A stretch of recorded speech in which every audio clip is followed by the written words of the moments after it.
You're heading to Spain with a team of archaeologists to try to find some ancient artifacts. You get lucky and uncover one of the greatest treasures of the Iberian Bronze Age. Iberian refers to the Bronze Age culture of Portugal and Spain. So you find and unearth coins, jewelry, vases, vessels, and two pretty strange items. One is something like a part of a scepter, and the other resembles a bracelet. And you know what's strange about them? They're connected with space.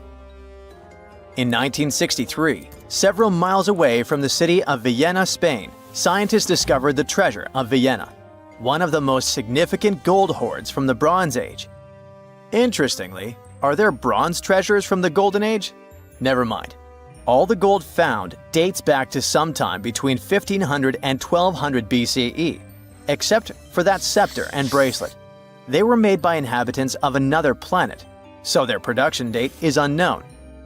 Okay, that's a joke. However, a small part of this joke is true. When scientists studied the found gold, they discovered that those two items were made of iron. So what, you might think? Well, the catch is that in the Bronze Age, people didn't mine or manufacture iron. Work with this metal began around 850 BCE, about 400 to 700 years after the creation of the treasure of Vienna. How is this possible? A clue to this mystery can be found in ancient Egypt. In the tomb of Pharaoh Tutankhamun, an iron dagger was found, which was also made of similar iron. But this dagger was much more valuable than all the others. And that's because it was made from a space object, a meteorite. Yeah, that bracelet and scepter were also made of meteoritic iron. Its difference from Earth metal is that cosmic iron has a high nickel content, so it all makes sense. People from the Bronze Age couldn't mine iron from the deep bowels of our planet, but nothing prevented them from collecting iron falling from the sky. Just imagine how cool it is to have jewelry or a dagger made of material that has traveled millions of years through the vast expanses of space. Perhaps it even contains particles of an ancient extinct star. Today, these two artifacts from the treasure of Vienna are the oldest recorded items in the Iberian Peninsula made of meteoritic iron.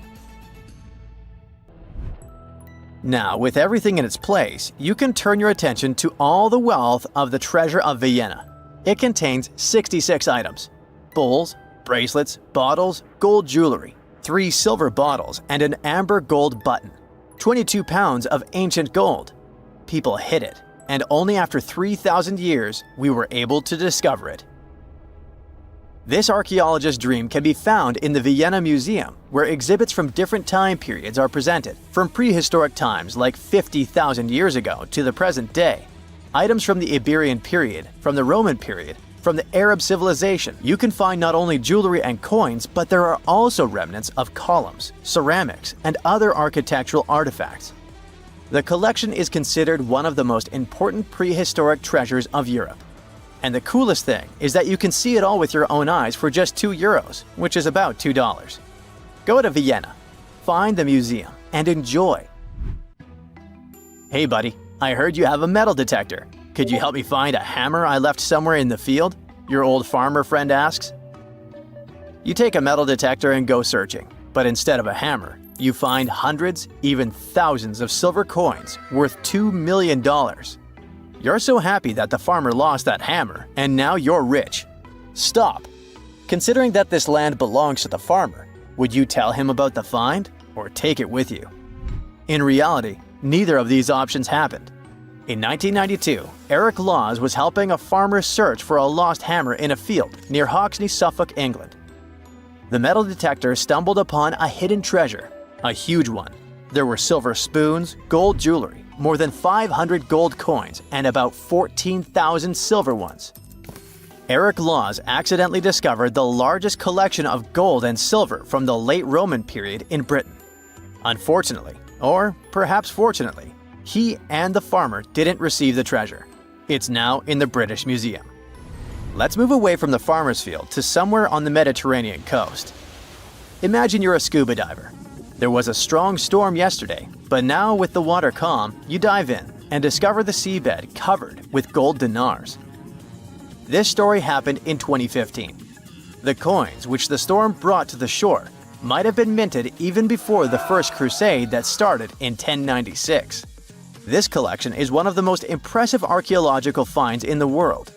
All these treasures surely can make the heads of those who find them spin, but they end up in a museum. And that's a good thing, because such wealth can drive a person crazy. A metal detector and a diving suit helped people discover ancient treasures. What's next? How about a dog? Yes, it could be perhaps a great replacement for a metal detector, by the way. So in 2013, two people were walking their dog in Northern California on their property.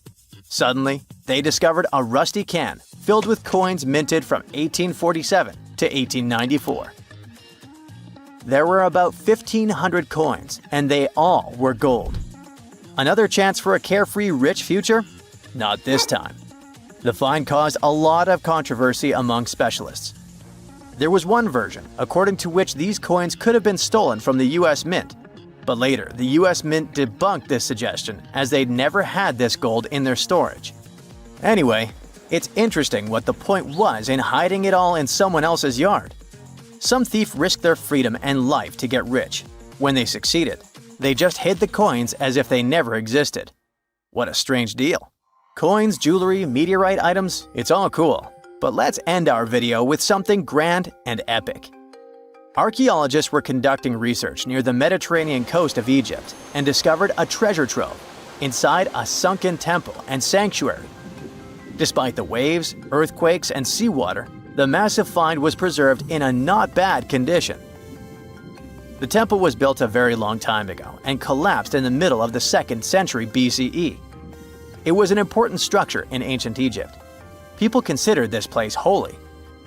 Pharaohs came to the temple to seek help from the higher powers of Egyptian mythology to obtain titles for their rule. Titles of kings of the universe. For many people, this place was like the center of the universe, and now it lies forgotten on the seabed, almost ruined. Time spares nothing. Researchers found out the temple had been part of an ancient port city. A long time ago, an earthquake occurred in this area and destroyed the city. Tidal waves softened the ground and dragged the town into the Mediterranean Sea. While studying the temple, scientists found many secret treasures there: silver ceremonial instruments, gold jewelry, and alabaster vessels. In past times, people used them to store perfumes or greasy ointments called unguents. Perhaps in ancient Egypt, they weren't bad in the field of cosmetology. Near the temple, archaeologists discovered a Greek sanctuary. Apparently, the Greeks living in Egypt or coming here on business wanted to pay tribute to Aphrodite, so they created a small building in her honor. In that place, archaeologists found bronze and ceramic artifacts from different cultures. Scientists found out that the Greeks had permission to trade in the Egyptian city and even be its residents. It seems pharaohs living around 600 BCE were favorable to the Greeks. The profession of an archaeologist is very exciting. But what would you do if you found some ancient treasure? Before answering this question, find out what law applies to such finds in your country. The Sahara Desert is like a Mad Max movie. Scorching heat, endless dunes, and an overall barren wasteland. A place where no one could live, right? Well, forget all you know about it, because 5,000 years ago, the Sahara was a lush paradise of grasslands, lakes, and rivers, and the home of a ghost civilization that vanished without a trace. Our tale begins in the 1930s, when a Hungarian explorer stumbled upon a cave in the middle of the Sahara. Inside, he found something bizarre: ancient rock paintings of people swimming in a lake, surrounded by giraffes, hippos, and crocodiles. At the time, everybody shrugged it off as some symbolic depiction of the afterlife, because, really, who would imagine a lake in the Sahara? Well, fast forward some 70 years later, when a group of archaeologists made a discovery that flipped the script. In a rock shelter in Libya, they unearthed 15 mummies, along with baskets, ceramic pots, and other everyday items. This may look like prehistoric junk to most people, but to archaeologists, it was like uncovering a key piece of evidence. Those people weren't just passing through, they lived here. You see, those weren't just any mummies. They were some of the oldest naturally mummified humans ever found, dating back over 7,000 years. Take that, Egypt. Two of them still had readable DNA, preserved thanks to a rare natural mummification process, almost a miracle considering the Sahara's climate's ability to turn everything into, well, beef jerky. Scientists struggled to understand where those mummies came from for a while, because the mitochondrial DNA they recovered was not helpful at all. But thanks to scientific progress, they eventually managed to do a full genome analysis that revealed some weird secrets. Those people belonged to a human lineage that was completely unknown, and they lived isolated from the rest of humanity for thousands of years. For decades, researchers assumed that the place where they lived, the Green Sahara, was like a prehistoric highway, a lush corridor that humans and animals used to migrate between sub-Saharan Africa and the Mediterranean. But the mummies demolished that theory, like a hippo sitting on a sandcastle. Their DNA showed zero genetic mixing with sub-Saharan and Eurasian migrants, keeping their genes pure for 7,000 years. Their closest genetic relatives weren't their neighbors living right below the famous desert, but some ancient hunter-gatherers from Morocco, and even some guys that lived in the Czech Republic, when it wasn't even a country yet, 50,000 years ago. We're not out of the woods yet, because those mummies also carried some teeny-tiny traces of Neanderthal DNA, just 10% of the amount found in modern Eurasians. Now, if you paid attention in school, then you know that Neanderthals lived in Europe and Asia, and early humans only mixed with them after migrating out of Africa. But those Green Sahara folks never left Africa. So how did they get Neanderthal genes? The leading theory is that their ancestors mingled with Neanderthals in North Africa 50,000 years ago before settling in the Sahara and cutting off contact with the outside world. Archaeologists also found cattle bones and tools made of stone and wood at that rock shelter, proving that those people led a thriving pastoral lifestyle. This discovery made scientists scratch their heads for a while because, you see, animal domestication was not developed in Africa. So how did they learn it if they never mingled with anyone? Did they have ancient YouTube tutorials? Probably not. The researchers believe they must have traded knowledge with neighboring groups, but just knowledge, no saliva. It's almost too hard to believe that no outsiders mixed with them. After all, who wouldn't want to live in a thriving civilization in the middle of a green paradise, drinking milk, eating meat, and even using animal blood as a protein source? Ooh, yummy. They didn't have to hunt for every meal, thanks to their livestock, and the abundant water made life pretty sweet. And yet, they never married outsiders. Why? Maybe it was a cultural choice to never date outside their own group. Or maybe the landscape itself kept them isolated. This is where scientists place their bets. They believe that the dense forests and rivers that existed in the Green Sahara acted like nature's no trespassing sign, creating a geographical barrier that isolates animals, plants, and whole societies. This isolation is the reason why their genes were so unique. These guys weren't swapping spit with anyone else. But this genetic time capsule almost didn't survive. For most of the last ice age, the Sahara was even harsher than today, a true dead zone where humans couldn't survive. 70,000 years ago, even the toughest people disappeared, retreating to the Nile Valley and the Mediterranean coast. Why? Because Earth was a climate bully. Massive glaciers stole all the moisture, weakening monsoons until rain clouds barely reached North Africa. Then came the knockout punches. Armadas of icebergs flooded the North Atlantic, triggering devastating droughts each time. This was the Sahara's ultimate keep-out era.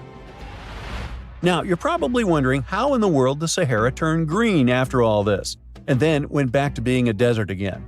Well, it all started 15,000 years ago, I wasn't around then, when Earth was shaking off the last ice age. Our planet's axis was a bit wobbly, and because of that, the northern hemisphere got closer to the sun, getting extra sunlight and heat. This eternal summer turned North Africa into a giant moisture magnet, pulling water from the Atlantic and making it all rain down on the Sahara. The result of this ridiculous amount of rain was a lush savanna, complete with lakes the size of small countries. But the African humid period was not just a one-time miracle. The truth is, this eternal on and off switch between green and desert happened to the Sahara more than 230 times since the desert was born. During one of these events, the Sahara even expanded, getting bigger than it is today. So when the Green Sahara showed up, you can bet it brought the ultimate ecosystem glow-up. This wasn't just a light dusting of grass. We're talking full makeover. The transformation was so complete, it even reshaped animal populations. Cheetahs suddenly struggled with the new prey dynamics, while rodents like the multi-mammate mouse thrive in the suddenly abundant grasslands. But don't pack your prehistoric swim trunks just yet. This paradise had teeth. The Sahara was an ecological maze of crocodile-infested rivers, malaria-carrying mosquitoes, and big cats lurking in the tall grass. Crossing it would have been like playing a real-life game of Hungry Hungry Hippos. This is probably why more groups didn't settle permanently. The Sahara's climate cycled between wet and dry every 20,000 years, hardly a stable zip code. For most ancient people, it was smarter to treat the Green Sahara like an all-you-can-eat buffet, grab resources and leave before the desert returned. Still, this Green Sahara period lasted for 10,000 years, giving our mystery shepherds plenty of time to thrive. But around 5,000 years ago, Earth's axis shifted again, the rains moved away, and the Sahara dried up faster than a puddle in July. As the desert returned, the shepherds from the Green Sahara had no choice but to pack up their livestock and leave. Some researchers believe they migrated toward the Nile, laying the groundwork for ancient Egypt, so I guess their legacy lives on. Besides, their pure lineage may be extinct by now, but some faint genes of the mummies can still be found in the people that live in North Africa today. But the introvert mummies were not the only ones using the Green Sahara as an Airbnb. They actually had neighbors just around the corner, in a lakeside village in Niger to be exact. Those people thrived for 5,000 years and left behind the oldest Sahara Desert cemetery, including a man buried in a turtle shell, a grinning Halloween man with filed teeth, and a heartbreaking family embrace frozen in time, victims of the very waters that sustained them. Eventually, those people disappeared too, just like it happened to our antisocial friends. This proves that this desert outsmarts everyone, with a landscape that gives paradise with one hand and takes it away with the other. Hey there, curious history buffs! Have you heard the legend of the ancient race of giants of Nevada? Yes, I'm talking about actual giants that allegedly lived thousands of years ago.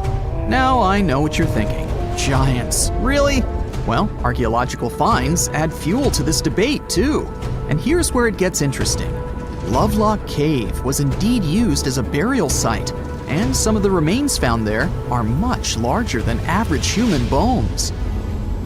The cave is by the Humboldt Sink in western Nevada. It was once part of an enormous lake, which eventually dried up, leaving a number of smaller ones, including the Humboldt Sink. The cave became the home of the Site-Ka tribe. According to the legend, these red-haired giants were so big that they had to be buried in the cave itself. Indeed, later on, archaeologists discovered 8 to 10 foot tall skeletons. This legend started to unfold when a mining engineer named John T. Reed talked to the locals in 1886. Once Reed saw the cave, he knew he was onto something. The news spread soon, but the cave was attracting another type of attention too. The deposits of a fertilizer known as guano were discovered inside the cave. So a mining company began excavating the precious resource in 1911 and soon shipped more than 250 tons of the fertilizer to San Francisco. Unfortunately, some of the human remains and artifacts were neglected and lost in the mining process. This led to an official excavation in 1912 and 1924. After the top layer of guano had been mined, strange objects started to surface.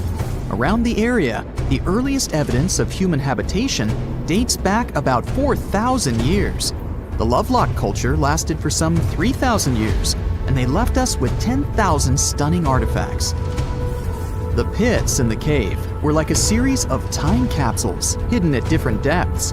Archaeologists determined the age of each pit by its depth. It turns out that many different groups used the cave for storage over a really long time, and the things they stored there give us a really cool glimpse into their cultures. It's like a giant ancient storage unit full of hidden treasures. What have the researchers found besides the giant bones, you might ask? Some other bodies were mummified using a method similar to the one applied by ancient Egyptians. These remains also had something in common with the bodies discovered as far south as Lake Titicaca. Both mummies had some red hair. Yet, there are scientists who believe this reddish hue is the result of the interaction with the environment in which the bodies stayed. So, while the story of the red-haired giants may be a wild and intriguing tale, not everyone is convinced. Some experts believe that the bones found in Lovelock Cave are simply the remains of prehistoric animals, like mammoths or sloths. But others insist that there's something more to the story. Other relics, such as finely crafted baskets and exquisite duck decoys made from tule fibers, were also found there. In any case, this cave is worth the attention it gets. By the way, you can still visit this cave today and see the pits of different depths with your own eyes. But let me tell you one thing. It's in a hot, dry, and isolated place. Archaeologists have made another discovery that seems to be straight out of a legend. They think they found the palace of the one and only Odysseus, who was the legendary Greek king of Ithaca and the hero of Homer's epic poem. Move over, Indiana Jones. We've got some real-life adventure happening here from around 1300 BCE. Apparently, this is the only palace mentioned in Homer's epic poems that hasn't been found. The excavations have been made on the Ionian Islands, and the view from the ruins found on the island of Ithaca are exactly as described in the Odyssey, says the professor who led the excavation team. Known to the ancient Romans as Ulysses, the Greek hero took 10 years to return home to Ithaca after the fall of Troy. For many years, Homer's other epic, called the Iliad, which tells the story of the protracted siege of Troy by the Greeks, was regarded as a myth too. But then, in the 1870s, Troy was rediscovered in modern-day Turkey's Çanakkale city. So, if they found Troy, who's to say they couldn't find Odysseus's home? The researchers were following Homer's words as a roadmap. The excavation site has a building complex with 2 levels. It has important finds, such as storerooms and workshops, a complicated drainage system, and fragments of pottery. It also has a well from the 8th century BCE, which is around the time when Odysseus is believed to have been the king. Yet, not everyone is convinced that the team has actually discovered the home of Odysseus. A British researcher named Robert Biddlestone insists that Homer's description of ancient Ithaca isn't very similar to the island that now has its name, and that Odysseus's kingdom was actually on the Isle of Cephalonia. However, Italian archaeologist Adriano La Regina might have a more realistic approach to this debate. He says that whether this find has a connection to Ulysses or not, what's more important is the discovery of this royal palace. Once upon a time, in a land far away, the Klamath Indians spread a legend about the creation of Crater Lake.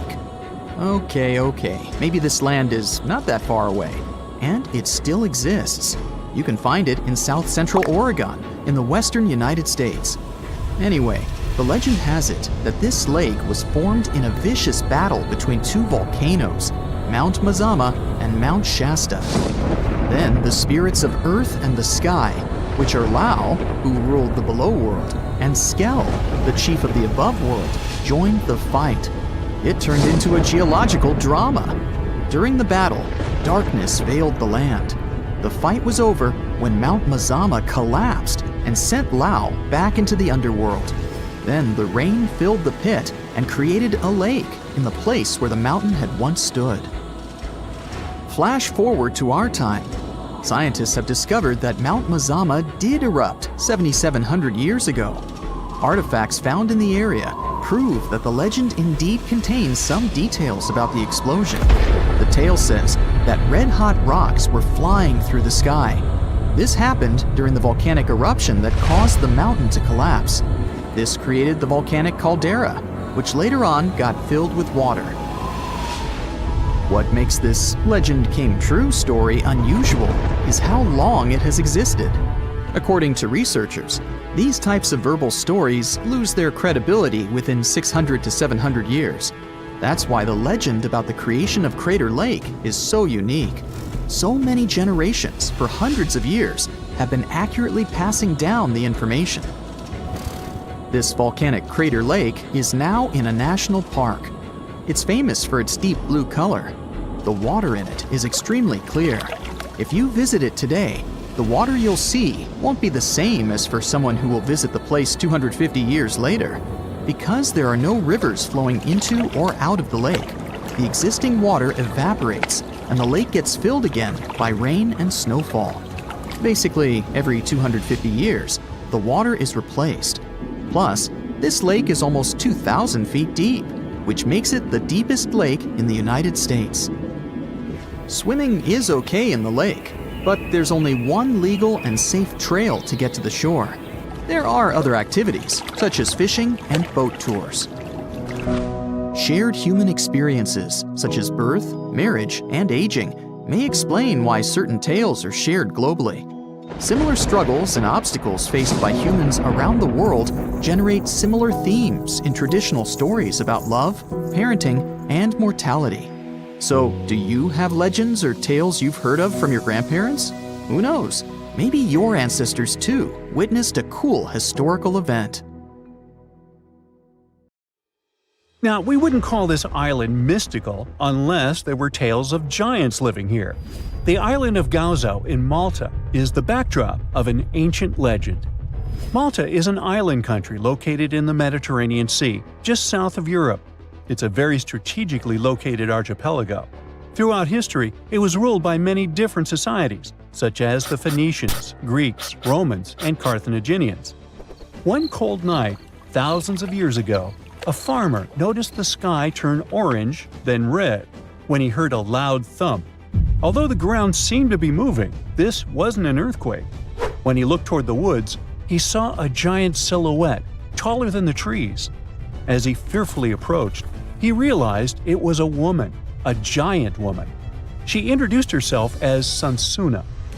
Unlike the terrible giants of many tales, Sansuna didn't want to exterminate the human race. She was loving and caring. She told the farmer that she and her people could help protect their land from invaders. The locals were pretty interested in this offer. Since Malta is located in an important commercial route, it was constantly being invaded. The story says that Sansuna settled in Malta, and sooner rather than later, she was moving things around. And when I say things, I mean monoliths. Sansuna carried huge stones on her shoulder to build a magnificent temple called Gigantia, which means place of giants. She even did this while holding her half-giant, half-human kid on the other shoulder. Some say Sansuna lived exclusively on beans and honey, although others replace honey with water. The funniest bit here is that Malta is the 10th smallest country in the world, but it somehow managed to host giants. Hey, go figure. The temple looked like a giant game of Tetris, with some stones weighing as much as 20 elephants. Some of these monolithic rocks are so heavy, scholars guess it would take 50 men working together to lift just one stone. Now, as much as this is entertaining, humans never proved giants were real, so this story couldn't be true. There's a brief mention of a species of giants called the Nephilim in some ancient texts. The Nephilims would have been terrible giants that wreaked havoc on the earth and only survived until the Great Flood. But nobody ever found real proof of this species really existing on Earth, until this came along. The world of Maltese archaeology unearthed quite a few shocking things in the past years. One of them are known as the hypogeum skulls. Hypogeum is the Greek word for underground, and this incredible site was discovered in the first decade of the 20th century. Back then, Malta's National Museum director received an important phone call. Someone had accidentally dug some impressive bones and asked him to come check it out. The hypogeum looked like an underground city, filled with mazes and rooms that stretched along multiple floors. They were all made with similar limestones as the Maltese temples above ground. The hypogeum was filled with important relics and artifacts. Scientists quickly understood that the hypogeum was built as a type of final resting place for locals. So, along with skulls, they found a lot of bones and skeletons. One of these artifacts were skulls, but these weren't regular human skulls. Rather, they were of the elongated type. To make matters worse, these skulls were hidden from the public for years. People started to talk and created a bunch of theories behind it. The truth is that this discovery was a turning point for Maltese archaeology, although scientists didn't know what to do with it. Some wondered if these skulls were natural or manipulated, since they knew some cultures in the world used head binds to alter their skulls. Other scientists threw in the hypothesis of little gray people or even the legendary giants. Some say that the elongated skulls could have been sculptures that worshipped otherworldly deities. There was no way to confirm any of these theories. So the question remained: who were the builders of Malta's megalithic temples? Now let's take a look at what scientists know. The Maltese megalithic temples have been standing strong since 3500 BCE, which is even older than the pyramids of Egypt. The main dilemma here is that these temples were built even before we invented writing, yet they required advanced technological skills to exist. The Gigantea Temple seems too absurd to have been built by humans. The South Temple has a corridor with 4 oval rooms on the sides, looking like a big shamrock leaf. In one of these rooms, scientists found altars decorated with spiral patterns. It looked like an altar of some sort, indicating early Maltese people used them for ritualistic purposes. The North Temple is similar but smaller, with a very low entrance that makes people crouch down to get inside. You get it? You need to bow down to their deities in order to get into this sacred place. I mean, one can't help but wonder about the secret reasons these ancient builders had to build such a huge temple. I'm thinking they probably cast one of Daenerys' dragons to move the monoliths around. Yeah, I'm joking here. But hey, remember the entrance to King's Landing? Yup, the series used the Medina Gates in Malta as the exterior of King's Landing during Episode 3 of Season 1. Anyways, back to the giants. The ritualistic theory of the whole thing won a few points when archaeologists uncovered these mysterious figures. They're popularly known as fat ladies. These tiny statues have round bodies and faces that show how much they enjoyed life. They kind of look like a miniature Sunsana, the giantess we talked about. Scientists believe these were statues that celebrated well-being and prosperity. It does prove that the people of the time had advanced craftsmanship skills, and they were pretty intentional with their constructions and art manifestations. One of these statues is known as the Sleeping Lady. This Neolithic piece of art depicts the figure of a large woman lying on her side sleeping. After studying it deeper, scientists guessed this statue was meant to represent the Great Reaper. It was found in the hypogeum, which we now know is a huge resting place. This specific statue is different from all the other fat ladies, starting with the hair and the embroidered skirt. Then there's this statue. This is supposed to represent an 8-foot-tall woman and the rim of her skirt. She was discovered in the most unusual of ways. A farmer was trying to plow his field, but he kept hitting large blocks of stone. All the way back in 1915, the farmer called Malta's National Museum director and asked him to come check it out. Some think this is all the proof you need to confirm that Sunsana was real. Others aren't all that sure. But that's not all. The place where this giant statue was buried revealed one of Malta's most impressive archaeological sites, the Tarsian Temples. The temples were made from limestone blocks. Some are 20 feet tall and weigh around 20 tons. Zamet, the museum director, kept digging and discovered multiple sites made of megalithic stones. All of them supposedly built by Stone Age farmers, all stranded on a remote island in the Mediterranean Sea thousands of years ago. It just doesn't make sense. I mean, look at these temples in Manidra. This is probably the world's earliest calendar. On the equinoxes, the sun passes directly through the main doorway, straight down the central axis. On the solstices, there are 2 superb variations. During the summer solstice, the rays fall on the edge of the megalith to the left of the doorway, and during the winter, the rays fall to the right side of the doorway. It's astronomical precision at its finest. And what about the structures in the Hall Tarsian that we've already talked about? This complex is the oldest one in all of Malta. It was built with the purpose of doing animal offerings to deities. Scientists confirmed this by unearthing numerous animal bones buried in the soil. They also found a great collection of spirals, indicating that the locals also used this temple for ritualistic purposes. Overall, there are 7 megalithic temples in Malta, each more impressive than the other. Scholars keep on digging to see if they can uncover the truth, much like researchers do with the pyramids of Egypt, the lost Mayan cities in the Americas, and other sites. Strange and amazing items are discovered often, but figuring out what our ancestors were up to is pretty tough. Especially when all you have are just some rusty cups and cave drawings. It's no surprise that even the experts in lab coats sometimes make mistakes. But it's not just about dusty plates and huge stones. Sometimes there's even humans with large heads. So grab your digging tools and let's travel back to ancient times to explore incredible societies that even scientists can't fully explain. Sardinia may look idyllic now, but I'm not gonna lie, I wouldn't fancy visiting it 3,000 years ago. Rumor has it, terrible giants roamed around this island back then.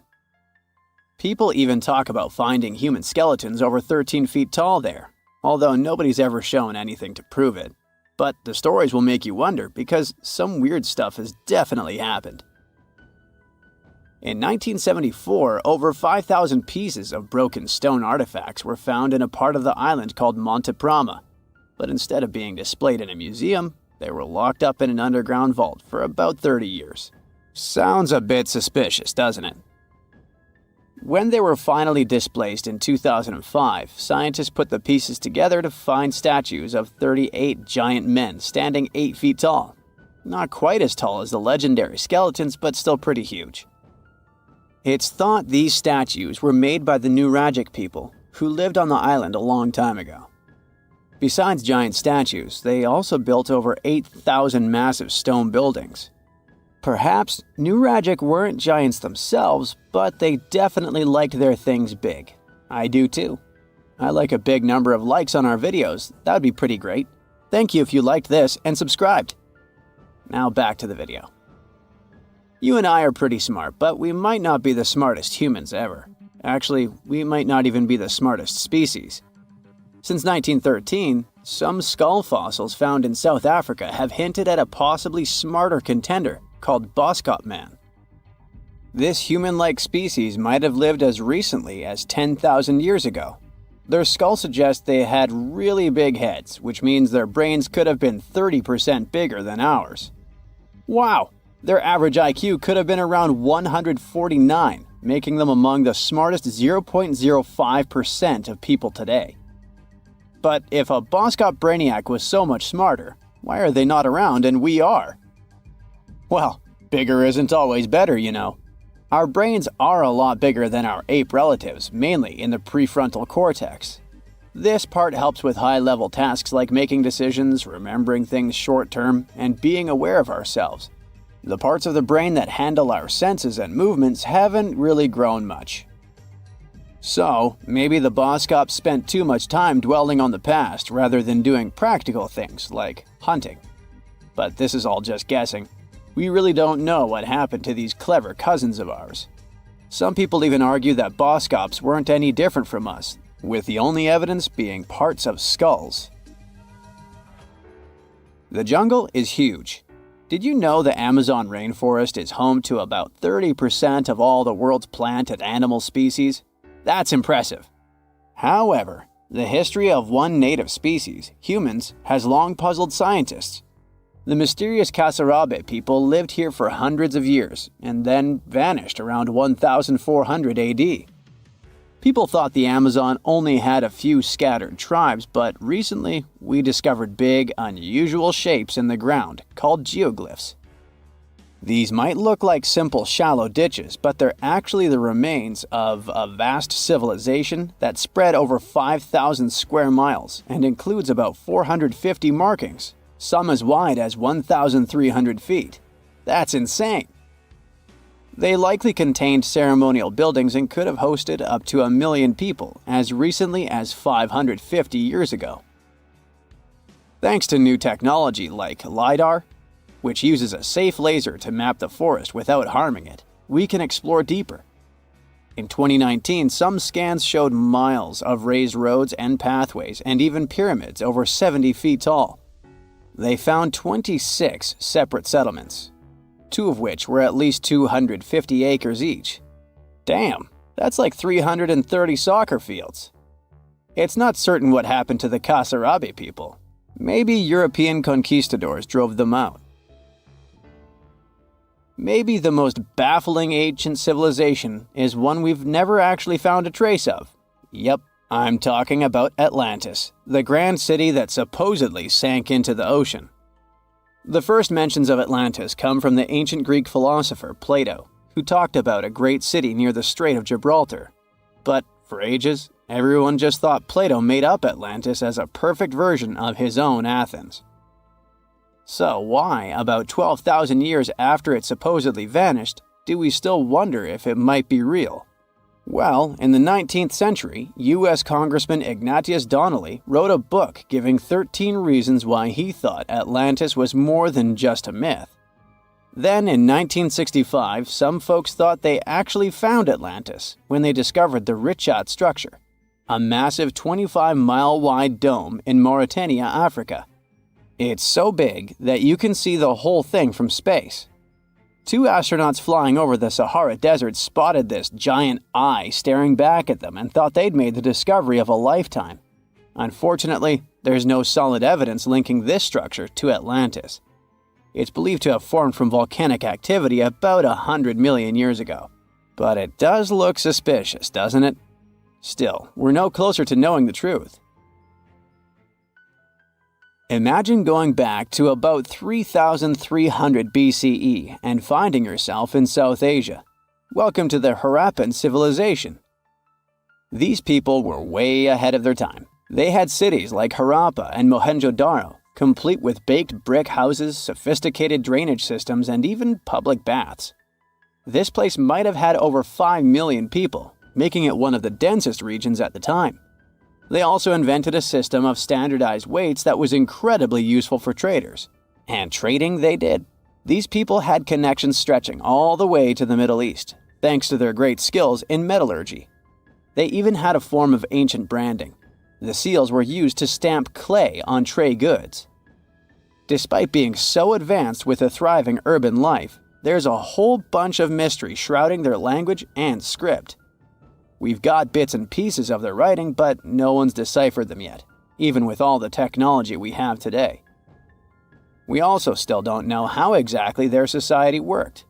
It looks like they didn't flaunt their social status as much as other civilizations. No grand palaces or massive monuments. Instead, their largest buildings might have been granaries. They sure were practical. Unfortunately, all good things must come to an end. Around 1800 BCE, this bustling civilization started to decline, possibly due to shifts in river patterns. As the environment changed, the Harappans packed up, moving towards more hospitable lands. Ever heard of the Minotaur? The beast with a bull's head and a man's body, hunting the bravest travelers in a massive maze. Well, this wasn't just any old tale. It was one of the most popular dramas of the ancient world. And it was inspired by this place, the island of Crete. The Minoans lived here during the Bronze Age. They had stunning palaces, amazing frescoes, and a culture so rich it still fascinates historians to this day. They built places like Knossos, which was so complex with its multi-story buildings and elaborate hallways that it might have inspired the whole labyrinth myth. Their engineering was so ahead of its time that even their drainage systems were more advanced than what many of us have today. Let me know in the comments which of these stories you find the most fascinating, and thanks for watching. Let's face it, most ancient tombs have been looted at least once. No matter how scary the rumors could have been, most mummies were open too. But one.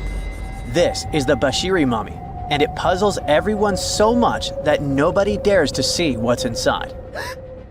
Meet Howard, but you must know him already if you're into Egyptian history.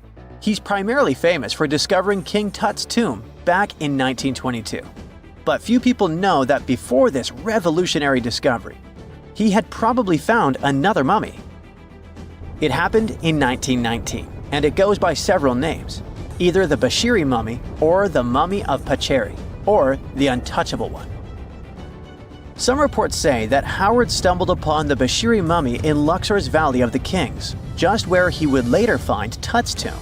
Despite this find, not much is known about this particular mummy.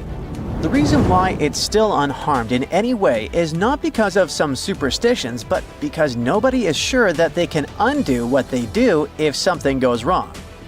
The mummy is so intricately wrapped that researchers never unfurled it for fear of irreversible damage. The golden rule of anyone who works with antiquities: if you're not sure you can't make it better or preserve it unchanged, do not touch it.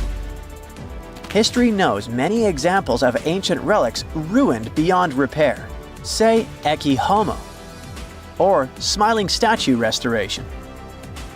The delicate fabric that covers the mummy's face has this cool design that kind of looks like a pyramid. The researchers are not 100% sure, but this might be the only one of its kind with that embalming style. But without knowing the ancient technique, it's next to impossible not to ruin the mummy while unwrapping and wrapping it back. Back in the day, people, both experts and looters, would unwrap mummies for all sorts of reasons, mostly to study them. Luckily, these days, we have advanced tech that lets us check out what's inside a sarcophagus without having to unwrap anything. After taking a closer look at the Bashiri mummy, researchers figured out that it belonged to a man who was around 5.5 feet tall and lived during the Ptolemaic era, which makes this mummy roughly 2,300 years old. The Egypt Museum shared that the X-ray scan also uncovered an inscription of the guy's name, but it's a bit tricky to tell if it says Pacheri or Nenu, adding to the intrigue. The museum also pointed out that the fancy casing the mummy is in features all sorts of decorated scenes. You can see the mummy lying on a bed, flanked by deities Isis and Nephthys, along with the 4 sons of Horus. Plus, there are 2 images of the funerary god Anubis at the feet of the casing. By the way, Bashiri mummy is not the only one that has remained untouched. This is Issa Temkebde, and Gaston Maspero, a French archaeologist, made the decision to leave her mummy untouched, wanting to keep her resting peacefully since she was in such amazing shape. He did mention, though, that her tomb had been raided long ago. Thanks to some X-ray work, we learned more about the mummy. The scans revealed a few artifacts still wrapped up with the wife of a high priest, including amulets around her neck, right arm, and forehead. The X-rays also showed she had some dental issues and arthritis in her knees. While she passed away as an older woman, it's tough to pinpoint her exact age. However, various sources from her son's reign indicate that she was held in high regard in the kingdom. Isitemkebd served as the sister wife of Penejam II. You got me right, they were related by blood and were siblings, but back then it was pretty common to get married this way to preserve the purity of the bloodline. Say that to Habsburg, duh. Their chase for purity only led to inbreeding and the notorious Habsburg's jaw.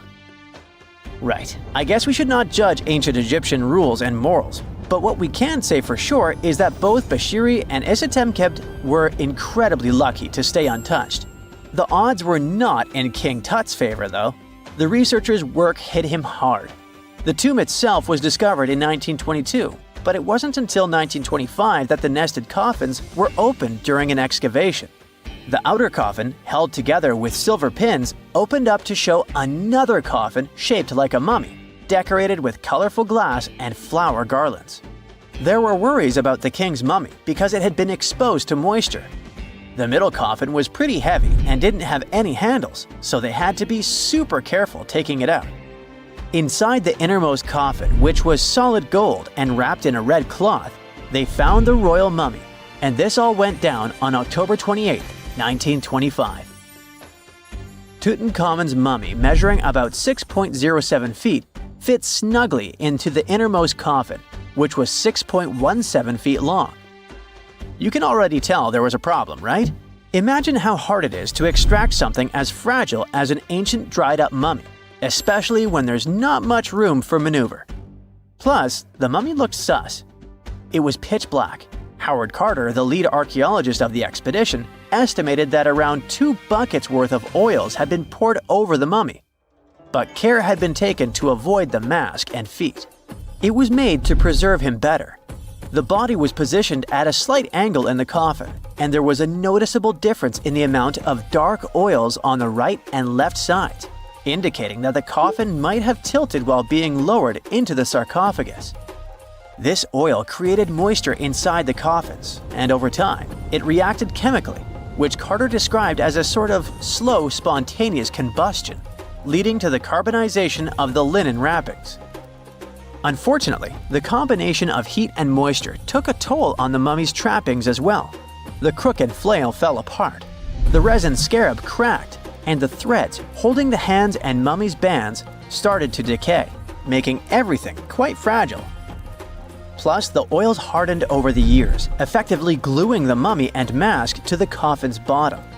To try and separate the mummy from the inner and middle coffins, they were placed in the sun for several hours, reaching temperatures of 149 degrees Fahrenheit. Despite this effort, the mummy remained stuck, so the initial examination had to be done right where it was. The first part of Tutankhamun's mummy the researchers checked out was his lower legs and feet, meaning they started the examination from the bottom up. As they peeled back the bandages, they uncovered the first of many treasures wrapped up with the king. They took their time to carefully document and photograph everything they found. The inner layers of bandages were in pretty bad shape, mostly turning to dust, making it tough to figure out how everything was originally wrapped. Still, the overall methods matched what was seen in other nobles' mummies from that time. Lots of folded linen pads were used to shape the torso and thighs. The outer and inner bandages were made from fine linen, while the middle layers were coarser. They had some intricate bandaging around the shoulders and chest with a similar style around the groin. Each limb, along with fingers and toes, which were fitted with gold caps, was wrapped separately. Tutankhamun even wore gold foil sandals on his feet. They hoped to separate the mummy from the coffin by removing the outer bandages, but the resins had stuck the body to the coffin. So, the researchers ended up chiseling it out. To do this, they had to cut the torso in half at the hips and disarticulate the arms to continue unwrapping. Each part was treated with hot paraffin wax for stability, and later the hands and feet were reattached with resin. Finally, they used hot knives to detach the head from the mask. To check the teeth, it was decided to make an incision around the jaw and neck, which was later fixed with resin. So technically, the scientists did all they could to preserve the mummy, but still, in a way, it ended up being damaged beyond repair. What do you think? Should they have left it in the coffin? Or did they do the right thing? Let us know in the comments. This is a real human brain. Well, it was, until a hot cloud of ash turned it into glass.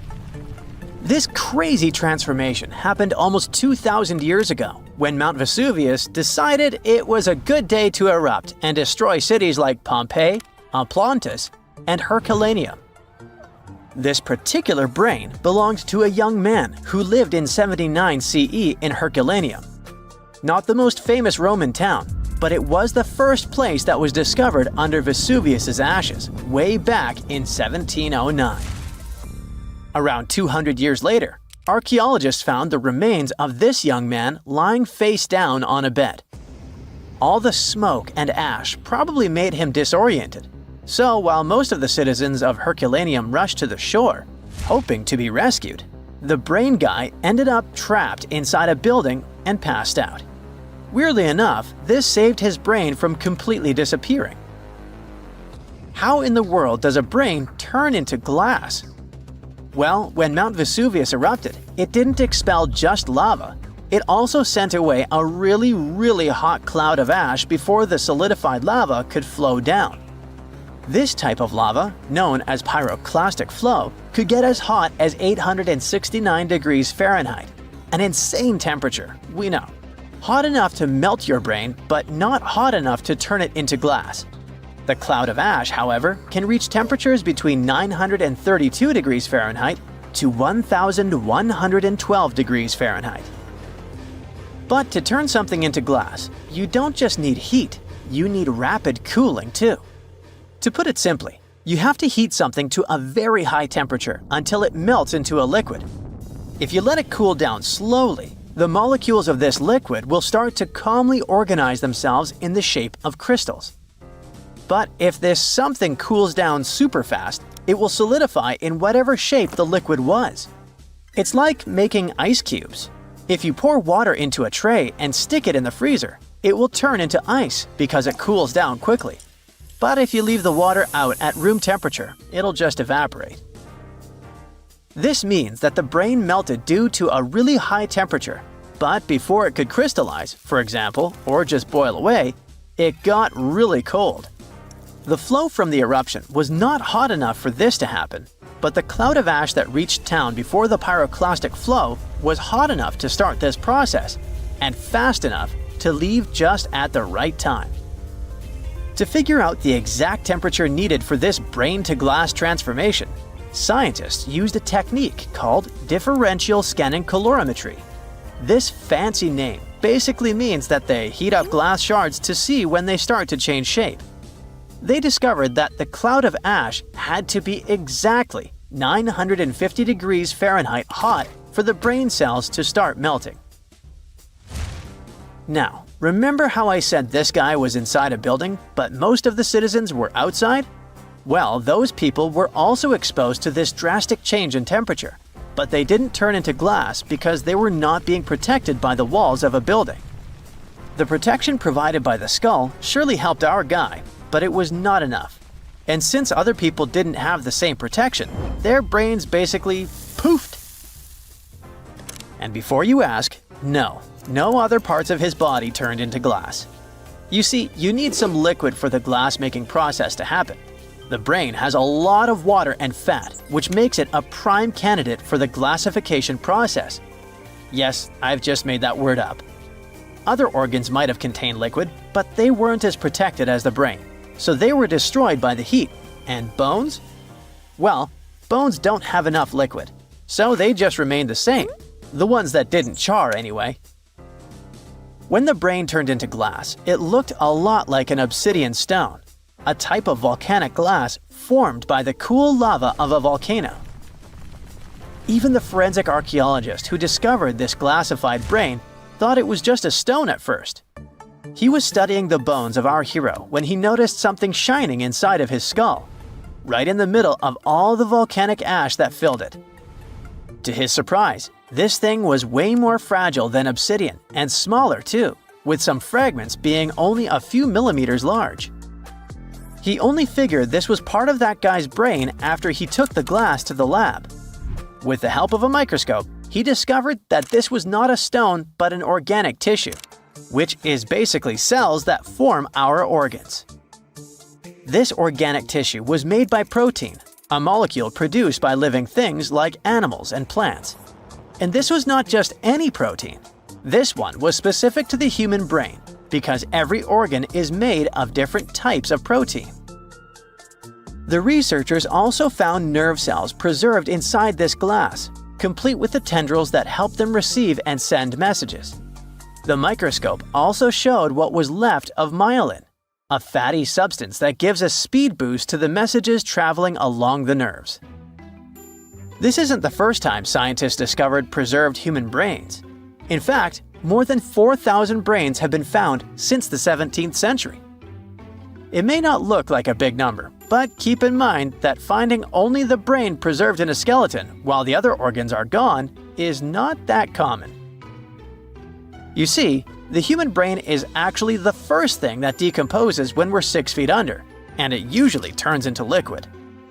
When scientists stumble upon a human brain, it's usually dried, frozen, or literally turned into soap.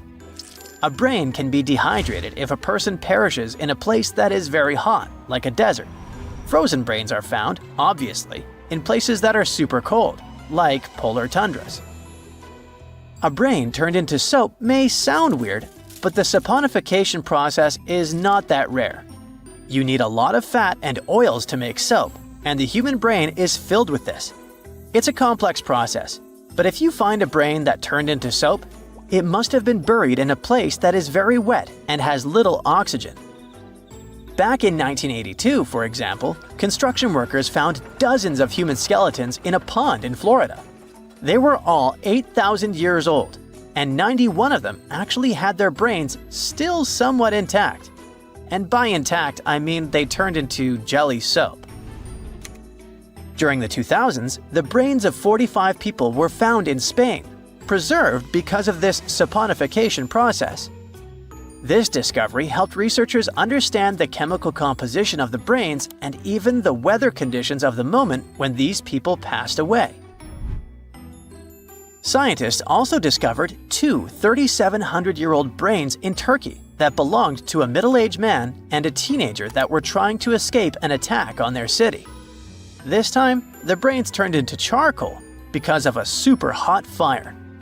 And even though their skulls preserved the brains in this state, the heating and cooling process was probably not intense enough to glassify them. But this? It's the first time in history that scientists have found a brain that naturally turned into glass.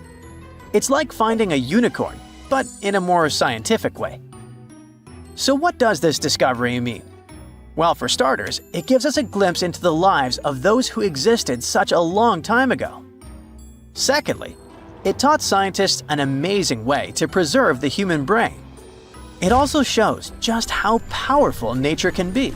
Powerful enough to turn a brain into glass, but delicate enough to preserve it for thousands of years. So, let's give a shout out to the young man who unknowingly contributed to science. He probably had no idea that his brain would one day be the star of a groundbreaking discovery. His tragic end has given us a fascinating peek into the past. Hey, welcome to the Dino New Year's Party. Hey, everyone you know well is here. Tyrannosaurus, Triceratops, Stegosaurus, Raptor, Diplodocus. But there will also be someone new, a guest who will surprise you. You see, paleontologists have discovered a new dinosaur species that was somewhat like the T-Rex, but with a twist. These guys would rather eat a crunchy salad than a juicy steak. Hey, meet this dude. Any guesses on how to pronounce this? Duonicus sacobatri. Thanks, please hold your applause. These are herbivorous guys that belong to the therizinosaurs. But they had one awesome feature. A feature that showed scientists that Duonicus belonged to a new branch of dinosaur evolution, about which little is known. But hey, let's go back to the dino party, shall we? Here you can see dinosaurs with different personalities. The T-Rex is a bully and toothy. The Velociraptor seems to be very toxic and moody. The Triceratops or Stegosaurus are aggressive but silent. You know, like those guys that don't touch anyone, but it's better not to mess with them. So among them all, the Therizinosaurus is a chill guy that will always help, will always keep you company at a party, and will never be annoying. Therizinosaurs lived in what is now Asia and North America during the late Cretaceous period, about 100 to 66 million years ago. Their anatomical features made them look more like predators like the T-Rex. But Therizinosaurs were herbivores, with large crescent-shaped claws. In some species, they reached up to 20 inches. Now imagine how dangerous these monsters would have been had they been carnivorous. But they used their claws to grab tree branches and eat leaves. The Duonicus was quite large, just under 10 feet in length. A hippo was about the same size, and their weight was about 600 pounds, which is almost half the size of a horse. Therizinosaurs had a long mouth, a bit like a duck's nose, and long front paws with 3 thumbs. But the Duonicus, that has been found recently, was unique because it only had 2 fingers on each hand. The 2-fingered dinosaur discovery has sparked joy among paleontologists. Okay, 2 fingers instead of 3, whatever, you might think. But it makes a big difference. It shows how dinosaurs evolved. The latest paleontology news reports that the discovery was made in Mongolia. It was the largest preserved claw in history. Its size was about 11 inches, and it had a curved shape. That means it was like a giant banana. The coolest thing was that the claw was covered with keratin. Our nails are made from this material too. Can you imagine? Large lizards that lived tens of millions of years ago had claws with the same composition as our nails. Nature is amazing, isn't it? Do you know this crazy theory that the T-Rex evolved into a chicken and the velociraptor into an ostrich? There must have been tons of evolutionary changes. But the two-fingered dinosaur discovery offers us a more understandable and more detailed explanation of how dinosaurs evolved. Therizinosaurs had 3 clawed fingers on each paw, but why did nature get rid of one of them? Scientists believe that it was practical. It's possible that a paw with 2 fingers was much stronger and more flexible than a paw with 3. This way, dinosaurs could grab vegetation and branches, like chameleons do. Scientists have also suggested that the 2-fingered long paw helped the dinosaur defend itself, care for its mates, and even play. It's hard to imagine what they could be playing at. Maybe they did high fives or high twos. It would be cool if they had used those paw pliers not only for taking food, but for fighting off predators. And speaking of predators, the T-Rex had a similar front paw structure, but its small paws were useless. It would be cool if the Deinonychus could box with them or climb trees. Yes, it was an herbivore, but that doesn't mean that other bad dinosaurs could bully it. Let's just think that the Deinonychus was kind of weak and formidable to the strong. That's why it would be the most welcome guest at the dinosaur party. But the strangest guest at this party would be the Deinonychus, named Terrible Hands. The case of the Deinonychus shows how dinosaurs evolved from having 3-fingered paws to being 2-fingered. The Deinonychus shows that ancient lizards could evolve into a horse or something else. It sounds weird, but let's get to know this guy better. In 1965, the arms, hands, and shoulder girdle of an unknown dinosaur was discovered in the Gobi Desert in Mongolia. When paleontologists put the bones together, they got 2 long, creepy arms. For many years, those arms remained in the museum without a body. It looked funny and a little scary. Each arm was about 8 feet long. This is more than the tallest basketball players. Paleontologists were trying to find other dinosaur body parts in the Gobi Desert, but their attempts were unsuccessful. The Deinonychus became one of the most famous mysteries in paleontology. How big was the owner of such arms? What did it eat? How did it live? This remained unknown until 2014. According to the latest paleontology news about this lizard, a group of scientists from the Korea Institute of Geoscience and Mineral Resources has discovered other well-preserved remains of the Deinonychus. With their help, paleontologists have managed to recreate the lizard's appearance. And that breakthrough has turned out to be much cooler than the 2-fingered dinosaur discovery. Are you ready?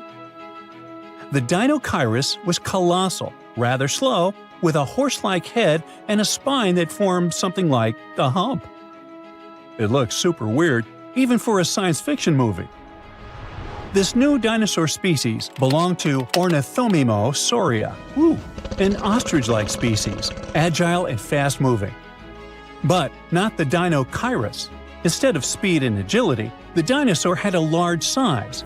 It was 36 feet long and weighed 13,200 pounds, which is almost the weight of an adult elephant and the length of half a metro wagon. Despite its size, the Deinonychus was quite harmless. Its long muzzle looked like that of a duck or a horse. It also had no teeth. So, for tyrannosaurs and other predatory giants, it was an easy lunch. And this is not just a guess. Scientists found bite marks on the discovered skeletons of this dinosaur. It seems this poor big dude met some really bad and hungry guys. But what was lunch to this strange lizard itself? It ate almost everything: soft plants, algae, small vertebrates, and fish. It sucked food from the bottom of lakes and rivers with its beak and tongue and swallowed stones to help grind the food. Those stones crushed the pieces of food and thus helped the stomach to digest stuff more easily. The dinosaur used its terrible hands to dig and pick up food from trees and the ground. But the strangest part of its body was its back and tail. The bones at the end of its tail were joined into a single structure called a pygostyle. This thing supports the feathers of modern birds. Now, it's possible that the Deinocheirus waved its tail like a fan, and its back had thick bone spikes that stuck up from its spine. Considering that those bones were covered with skin, the whole strange skeleton structure looked like a sail. You know how dinosaurs evolved to have such a strange shape and probably ask yourself, hey, what's the point? Well, scientists believe that the ligaments coming out of the spine help support the dinosaur's heavy belly and legs. To better understand how that could work, imagine cable-stayed bridges. Long vertical beams have many cables that hold the roadway. Similar, the Deinocheirus spikes and ligaments help to hold the dinosaur's weight. Now, back at our dino party, it would be a shy, tall dude who accidentally drops a drinking glass and makes you feel awkward. It's lonely. It dreams of finding friends. And it will surely find them. A diplodocus would make a great buddy. A herbivorous dinosaur with 2 fingers that looks like a predator and a horse-like giant with 2 long arms show us how diverse dinosaur evolution can be. T-Rex, Velociraptor, Diplodocus, and others are the superstars of the ancient world. It would be cool if paleontologists could discover new dinosaur species that would remove the old guard from their pedestal of fame. Would you like to see a movie starring the Deinocheirus and the Duonicus? Hey, I would. In the UK, there are around 115,000 mailboxes, with some of them placed in questionable locations. Look here, we're on a deserted stretch of Caithness Moorhead, and here, just smack dab in the middle of nowhere, between the quarry and some moorland, stands a solitary mailbox. It was local teacher Chris Aitken who stumbled upon this oddity near Worth Hill, close to John O'Groats.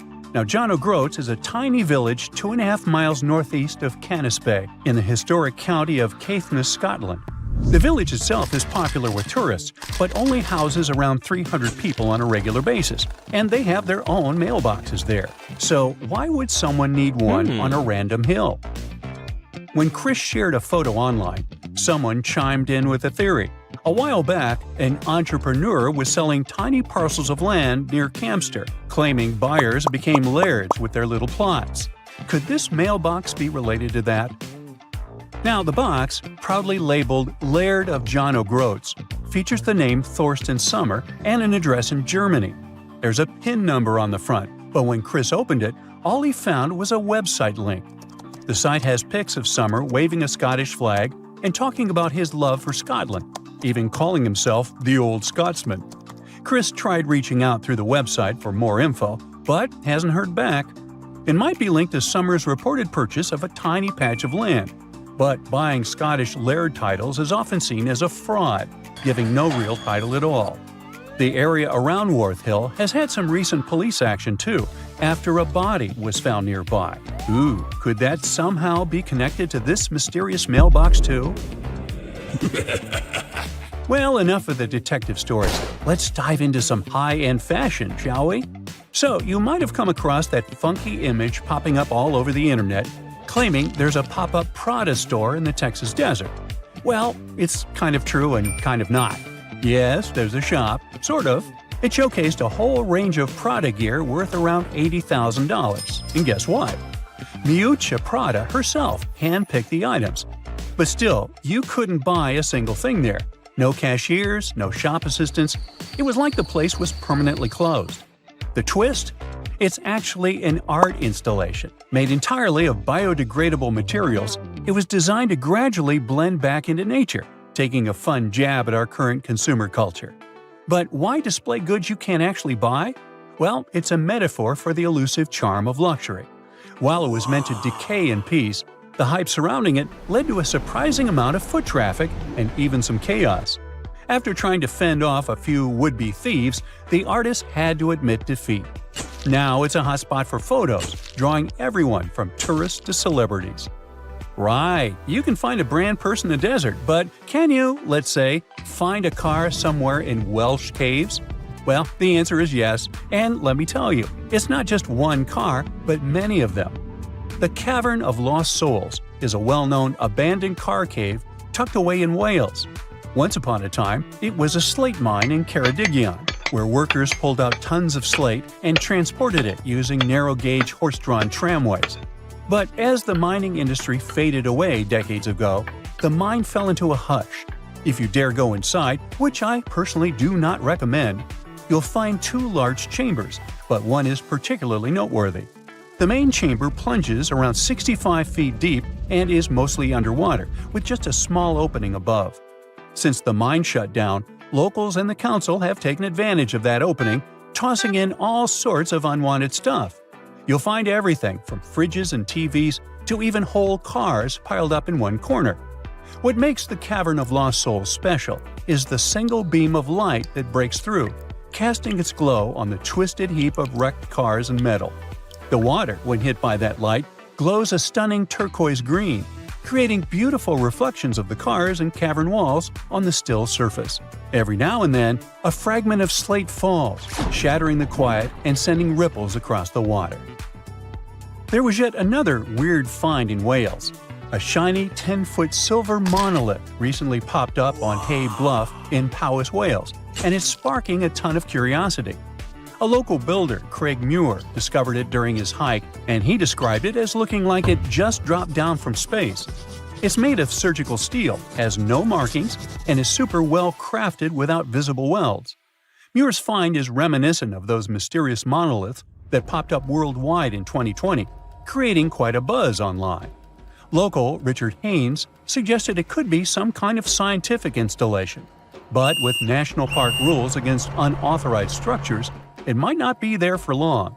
With no visible tracks around it, Muir speculated it could have been brought in by a group or even dropped from a helicopter. Now, this isn't the first strange monolith sighting. Similar ones have been spotted in Utah, the Isle of Wight, and even Glastonbury Tor, where one was humorously marked "Not Banksy." However, it could be easily him. The UK is the leading country in terms of the number of Banksy's pieces of art. As of 2023, there were 70 of them. No wonder, as he is reportedly British and was born in Bristol. The Atacama Desert in northern Chile, the driest non-polar desert on Earth, features a bizarre sight at kilometer mark 1309 on the Pan American Highway, a giant cement hand that towers 36 feet above the sand. Looks creepy, right? Well, worry not. It's not some creepy monster trying to grip you and take you to the netherworld. It's not an ancient relic from a lost civilization either. A professional sculptor created this quirky landmark back in 1992. Despite its remoteness, the hand is frequently targeted by graffiti, so local volunteers must clean it up twice a year. And by the way, it's not the only landmark of this kind. The very same sculptor also created a similar hand in Punta del Este, Uruguay, called Man Emerging to Life, and it represents the idea that a giant might be holding South America in a stone grip. Hey, works for me. Now check out this giant stone sphere hidden in the forest of Bosnia's Visoko Valley. What do you think? Is it an ancient relic or a modern art installation? Share your thoughts in the comments. But to be completely frank with you, which I always am, nobody really knows for sure. Experts think this sphere, which measures around 10 feet across, is just a naturally occurring rock formation called a concretion. These iron-rich balls get their reddish color from the high iron content and form when mineral particles stick together over time. While concretions can take on some pretty wild shapes, the exact process of how they form is still a bit of a mystery. Then there's this archaeologist, often called the Bosnian Indiana Jones, who claims it's actually a man-made artifact from over 1,000 years ago. Spherical concretions aren't unique to Bosnia, though. You can find them all over the world, like these boulders in New Zealand, massive round stones that are over 60 million years old. There are also cannonball concretions in North Dakota. And let's not forget about the man-made stone spheres crafted by the Diquis people in Costa Rica, which are perfectly shaped and arranged, definitely a testament to human creativity. So while the Bosnian sphere is super intriguing, it's probably just an ancient concretion and not a remnant of a lost civilization. Bummer. Finally, some things are so well hidden that you have to go deep down into the seafloor to get a glimpse of them. Once a hedonistic hotspot for the Roman elite, Baia was like the Las Vegas of its time. but now its ruins are submerged underwater. This resort city thrived on volcanic hot springs and attracted the likes of Nero and Caesar, who even built vacation villas there. However, in the 8th century, Baia lost a battle and was abandoned by 1500. As the water levels rose, much of the city was lost beneath the bay. Today, you can explore Baia's ancient ruins in one of the few underwater archaeological parks in the world. Hold your breath. It's a perfect summer day. You're relaxing on the beach, dipping your toes into the cool water, when suddenly, bam! A 56-foot aquatic nightmare rockets from the waves. It's the size of 2 London double-decker buses, sporting about 60 razor-sharp teeth, including bonus chompers on the roof of its mouth. Because why not? This aquatic beast isn't picky about its diet either. Sharks? Turtles? Other sea monsters? Yep, they're all on the menu. Meet the mosasaur, a group of marine reptiles that ruled the oceans millions of years ago. If you've seen Jurassic World, you'll recognize them as the stars of that epic moment when a massive creature leaps out of the water to snatch a great white shark like it's sushi. That's a mosasaurus, and it's every bit as terrifying as it sounds. Recently, scientists stumbled upon a fossil of one of those marine monsters in, of all places, Mississippi. Yes, Mississippi, the land of magnolias and catfish. Turns out it's also home to ancient sea dragons. This discovery was a happy accident. A team of geologists was mapping the terrain in east-central Mississippi when they noticed something strange poking out of the ground. It wasn't a rock or a seashell. It was a vertebra, and a massive one. In fact, it was so large it barely fit in the hand of the scientist who found it. The fossil likely belonged to the largest known species of mosasaur, the Mosasaurus hoffmanni. Now, the biggest mosasaur ever found clocked in at a staggering 56 feet long. This new specimen hit a solid 30 feet at least, and while it might not break the world record, it certainly makes the crown for the biggest mosasaur ever discovered in Mississippi. Fun fact, that's still longer than the average RV, and with way worse gas mileage. To be fair, the Mississippi Museum of Natural Science already had a couple of mosasaur fossils in its collection. But this newcomer might just steal the spotlight. And this isn't an isolated incident. In 2015, paleontologists unearthed the skull of a 24-foot-long mosasaur in North Dakota. Years later, a private fossil hunter, yes, that's a thing, found an equally huge mosasaur in Texas. Well, its jaw at least. These sea monsters, also known as sea dragons, by the way, actually have one of the wildest origin stories in paleontology. The very first skull was found way back in 1764 in a chalk quarry in the Netherlands. And at the time, scientists thought it was a whale.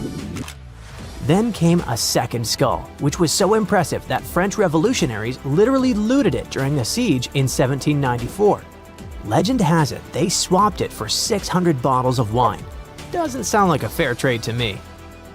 That fossil actually helped pioneer the concept of extinction and got paleontologists buzzing for centuries. Since then, mosasaur fossils have popped up all over the world, like ancient scaly celebrities leaving their mark. From the Mississippi backwoods to the deserts of Morocco, from New Jersey to Belgium, scientists have uncovered everything from teeth to full skulls, sometimes even misplacing them in museum drawers for centuries. So what exactly were these terrifying titans of the deep? Well, let's just say, if ancient oceans had a most likely to eat everything in sight award, the mosasaur would win it. Picture a gigantic scaly torpedo with a mouth full of about 60 razor-sharp teeth, including some growing on the roof of its mouth like dental overkill.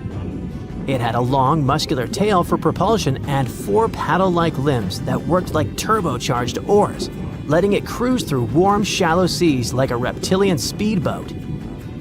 Scientists believe they were close relatives of modern monitor lizards and snakes, which honestly just makes both of those animals way more terrifying. Some mosasaurs even might have had adaptations for sensing vibrations in the water, allowing them to detect movement from a distance. similar to how sharks use electroreception today. Their eyes were well developed too, giving them sharp vision in the dim ocean depths, a key advantage when hunting fast or elusive prey. But what really makes mosasaurs the stuff of prehistoric nightmares is their attitude. They were apex predators, and they knew it. Those sea monsters weren't picky eaters. Fish, turtles, birds, sharks, other mosasaurs. Basically anything that moved was dinner. Fossilized mosasaur stomach contents prove they practiced family dinner in the most metal way possible. If they were around today, your beach day would be a lot more exciting, and probably shorter. These guys were so intense, they dominated the whole world. It's safe to say, mosasaurs were the undisputed rulers of the late Cretaceous oceans. And like today's orcas or great white sharks, they probably used ambush tactics, sneaking up on prey from below before striking with explosive force. Bite marks found on the fossilized bones of turtles and even other mosasaurs suggest intense underwater battles worthy of a blockbuster movie. But how did one end up in Mississippi of all places? Well, rewind the clock about 80 million years and you'll find part of North America underwater. A vast shallow sea known as the Western Interior Seaway split the continent in two, running from the Gulf of Mexico to the Arctic Ocean. It was warm, teeming with life, and yes, crawling with sea monsters. This prehistoric seaway was a watery wonderland. Imagine long-necked plesiosaurs gliding through the water, birds with teeth diving for fish, and oysters the size of car tires clinging to reef-like structures. Even giant fish like this weird guy over here called it home. This ancient inland sea stretched over 600 miles wide in some places, but it was no more than a few hundred feet deep, making it ideal territory for predators like mesosaurs to thrive. The shallow depth also meant that their prey had few places to hide, turning the seaway into a prehistoric buffet. But the Western Interior Seaway wasn't a permanent fixture. As the Rocky Mountains rose, the seaway slowly disappeared. Over millions of years, it transformed from a shallow ocean to swamps and then to dry land. Today, what was once an ocean is now the Midwest, complete with cornfields, cows, and the occasion mosasaur vertebra hiding in the dirt. Now, this wasn't exactly the end of the mosasaurs. Sadly, even these monsters couldn't outswim extinction. Those massive sea beasts met their watery grave around 66 million years ago, when Earth got an unwelcome visitor, a 10-mile-wide asteroid. When that space rock slammed into what is now Mexico's Yucatan Peninsula, it unleashed destruction on a planetary scale. The impact triggered massive tsunamis, set forests ablaze, and shot so much debris into the atmosphere that sunlight was blocked out for months, maybe even years. This impact winter plunged Earth into a deep freeze. With sunlight gone, plants couldn't photosynthesize, and the food chain collapsed like a house of cards. On land, plant eaters starved, and predators like T-Rex soon followed. About 75% of all species on Earth disappeared. But don't think the oceans were a safe retreat. The seas were hit just as hard, if not worse. First came the mega tsunami that devastated marine life along coastlines. Then, the real villain arrived. You see, without sunlight, phytoplankton, those tiny microscopic plants that serve as the foundation of the marine food web, perished. With them went zooplankton, small fish and filter feeders. And when the buffet dried up, the big predators like the mosasaurs went hungry. No food, no future. With plunging temperatures and ocean acidification, even the ocean's top predators couldn't survive. Mosasaurs, along with plesiosaurs and ammonites, were wiped out in the blink of a geological eye. So ended the reign of sea monsters. The good news is that you can now swim at peace knowing that no sea dragon will ever come at you. I mean, it's a bummer that they went extinct, but let's be honest, beach days are way more relaxing without 56-foot lizards crashing the party. Humanity has been looking to the stars, searching for secrets that outer space is hiding. But deep underground, within the soil of our own planet, there are literal troves of fantastic things just waiting to be discovered. How can you talk about excavations and not mention Egypt? In 2019, archaeologists uncovered a tomb of a high official in South Saqqara who lived about 4,400 years ago. His name was Kui, and the hieroglyphs on the walls of the tomb recited his many titles, one of which was the sole friend of the pharaoh of the time. The discovery could have been pretty usual for Egypt, if not for the tomb's interior. The walls, the ceiling, and even parts of the floor were covered in hieroglyphs, pictures, and intricate patterns. But what surprised the scientists the most was how well preserved the colors of those images were. Despite the cracks and chips on the walls and the ceiling, they were still bright and vivid, almost as if they had been painted recently. In Israel, a whole city was discovered by archaeologists in 2019. It dated back 5,000 years to the early Bronze Age and was home to about 6,000 people. Millions of tools, fragments of pottery items, and stone vessels were found at the site. Scientists say the city was so huge, it could be called the New York of the period. The megalopolis was carefully planned, with dozens of streets, alleyways, and public and residential areas. Archaeologists state that the citizens used to live and trade not only with different regions, but also with various cultures and kingdoms. Bar Hill is an Iron Age settlement in eastern England, and archaeologists suddenly stumbled upon a very unusual thing there. As they were scouting the area, they looked inside one particular ditch and found thousands of frog bones. Later calculations showed more than 8,000 bones belonged to frogs and toads. There were no signs of damage. The bones lay in heaps and piles. Scientists have no idea what could have drawn so many frogs and toads to a single place. It's known that local people of the time ate frogs, so the settlement's inhabitants could have brought them there. Other versions state that the frogs could have come for the large amounts of insects feeding on the crops, or they may have been looking for a body of water and got trapped in the ditch. As for now, the frog mystery remains unsolved. Not so much mysterious as amusing. A nearly 1,800-year-old insult was found carved in stone, not far from Hadrian's Wall in England. An ancient Roman fort just south of the wall had a lot of writing tablets, but this particular one was especially curious because of its contents. The stone mentioned some Secundinus and said a pretty nasty thing about him. In fact, this is the first stone graffiti ever found that indicates Romans did have quarrels amongst themselves. A rancher in Wyoming, not far from the town of Newcastle, was going about his ranching business when he suddenly stumbled upon a weird bone sticking out from the soil. As he carefully dug it out, he realized the bone belonged to a huge creature. It was larger than a bear. But even so, there were no bears in the area. The rancher called scientists to figure out what it was all about. When they excavated the parts, they ended up with 3 skeletons of dinosaurs, triceratops to be precise. Researchers were astounded by the discovery for 2 reasons. First, the skeletons were surprisingly complete. There were limb bones, skull parts, feet, and parts of tails.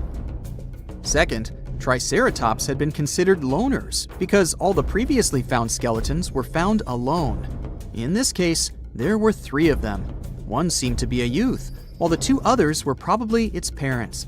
Judging by the tooth marks on the bones of the largest of the 3, a T-Rex attacked the family, and they couldn't escape from the huge predator.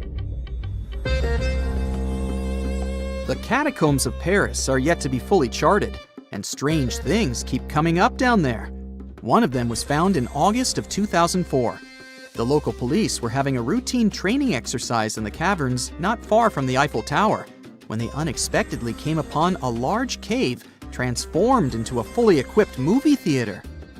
The chamber had an arena where the viewers would sit, a full-sized screen, a projector, and many movies to watch. Interestingly, they were all regular ones, featuring 50s noir films and more recent pictures. There was also a second, smaller cavern adjacent to the first one. which was used as a restaurant. Someone installed an electricity system and at least 3 phone lines in the underground cinema. But the most sinister thing happened when the officers returned to the site 3 days later to further investigate the matter. They found that all the power cables and phone lines had been cut, and a mysterious handwritten note was lying in the middle of the floor, saying, "Do not try to find us." Nobody still knows who built that underground movie theater and why. In 1948, the first report came about a puzzling 93-mile-long wall built in Jordan. It's still unknown who made it, when, and why. Its purpose is not defensive. It was too low and narrow to have protected anything from anyone. It lies in ruins today, of course, but when it was still quite new, most of it was about 3 feet tall and 1.5 feet wide. The most popular theory explains that the strange wall might have served as a farmland boundary. Researchers found traces of ancient agricultural lands to the west of the wall. The boundary might have protected those from hungry goats emerging from the east with nomadic tribes. While we're still in Jordan, there's one more mystery here: stone circles that date back 2,000 years. They're pretty big, with a diameter of about 1,300 feet or more. So far, scientists have discovered 11 of these big circles. Yes, that's their official name. Still, they're just a couple of feet high, making them even more puzzling. Originally, researchers believed they were huge corrals for animals, but there are no openings between the stones the circles are made from to let people or cattle in or out. Currently, no one knows who built these ancient structures or why. Archaeologists in Glasgow excavated a 5,000-year-old stone slab in 2016 and then buried it again. The slab is called the Cockno stone and has been known to the locals since the 19th century. The stone is large and flat, measuring 43 by 26 feet, and has swirling decorations that had been found at many other prehistoric sites across the globe. The stone was first fully excavated in 1887, but within the following decades, it was covered in graffiti by unknown people. So, to avoid further damage, a group of archaeologists buried it in the ground again in 1965. And then, in 2016, another group of researchers unearthed the Cockno stone again to record the artwork using modern photography and surveying techniques. You've heard all about Stonehenge, but what about the Superhenge? In 2015, archaeologists couldn't believe their eyes when they discovered a whole number of stone monoliths just a couple of miles away from Stonehenge. They had once stood upright, but about 4,500 years ago, the wind and erosion of the ground must have pushed them over, which is why nobody had discovered them earlier. Their purpose remains unknown, but scientists have a few theories. It could have been a giant Neolithic monument, or it could have formed a C-shaped arena leading down to the Avon River nearby. The springs and a valley completed the picture, so the Superhenge might have served as some sort of a decoration or even as part of a larger structure combined with the Stonehenge not far away. Something exciting and kinda unexpected popped out among the rocks of the Ica Valley in Peru. The bones of a really old whale that lived almost 40 million years ago. At first, no one was really impressed because the bones they found were big and weirdly shaped, so people just thought they were looking at giant boulders. I mean, that's cool too, but things got way better when they realized those were the remains of a very large ancient animal that roamed along the coast of ancient Peru. Plus, it was probably the heaviest creature that ever lived. Sorry, blue whale, I know you worked hard to get to the top. The length of over 100 feet and weight of more than 200 tons brought you the status of the biggest animal on our planet. But it seems you've held the title long enough. Time to hand it over to our next candidate, and that one's really gigantic. This ocean beast was probably shorter than the blue whale, but heavier, with a weight that could be between 93 tons and 370 tons. If it's closer to the higher number, it'll make Paracetus the biggest animal ever known to have lived on Earth. And it seems its weight was the result of having extremely thick, dense bones. You can see such bones today in manatees or some other early whales. dense bones are a great tool for such marine mammals. This feature makes them heavy and allows them to stay submerged most of the time. But at the same time, if their body was too heavy, they would end up sinking all the time and they would waste too much energy to move back up to the surface. So, to avoid sinking, marine mammals need to have enough lighter tissues, like muscles and fat, to help them float in the water without using too much energy. Now, scientists didn't have the whole skeleton, which makes it hard to tell how big the animal was. But they used the ratio of the heavy bones to the lighter tissues in other marine mammals to estimate the overall weight of this giant ancient whale. Experts found these fossils about 13 years ago and spent the next decade freeing the whale from the rock. Its anatomy and age showed this whale was a cousin of Basilosaurus, a whale that had a long snout full of sharp teeth, and a sleek body similar to that of an eel. Even if Paracetus wasn't bigger than the blue whale, it was still a giant that ruled the ocean depths. Unlike modern whales, there's a possibility that this ancient fellow was a predator that liked to go after bigger prey. And this also changes how we see the history of whales. Scientists used to think these magnificent creatures became really big about 5 million years ago when they started eating lots of small creatures. But here's the proof that giant whales existed even before that. But it's still unclear how this whale managed to find enough food to sustain its enormous body. Plus, it's still hard to tell what exactly this ancient creature had on its menu. It was pretty large and not such a fast swimmer, so it's possible it searched for food in shallow waters. Then it probably ate crustaceans, clams, or some other small animals hiding in the sand. One theory says it was a scavenger, which basically means it munched on remains of everything that would come its way. It's not so unusual to find marine animals in deserts. Many of these regions used to be covered with water anyway. The Sahara in Africa is a perfect example. About 50 to 100 million years ago, this was not a dry desert, but a shallow saltwater body called the Trans-Saharan Seaway. The land is not wet there anymore, of course, but people who lived in that area knew about it because they used to find old shells across the desert. The sea was about 164 feet deep. That sounds enough for a nice swim. Some would say this area looked like modern Puerto Rico, with lots of sun and shallow water. Mangrove forests were a common thing as well as seafloors covered with mollusks, like snails and clams. The marine sediment that was left behind after the sea had dried up is full of different fossils. And the animal that lived in that ancient underwater world didn't look friendly. Plus, they were much bigger than their relatives from modern times, so a regular-sized human would end up as a snack, not even a whole meal. Normally, when animals live on small islands, they can become much bigger than their relatives from the mainland. This is something we call island gigantism, and it happens because there are more resources or fewer predators on islands. Maybe the same thing happened in the Trans-Saharan Seaway. Even though it wasn't an actual island, the water moved in and out, which created little pockets of water. And specific conditions in these pockets might have helped animals grow bigger. So we're talking about giant sea snakes, catfish, and fish that no longer exist today. One had incredibly strong jaws, and the animal used them to eat hard things and even crush shells.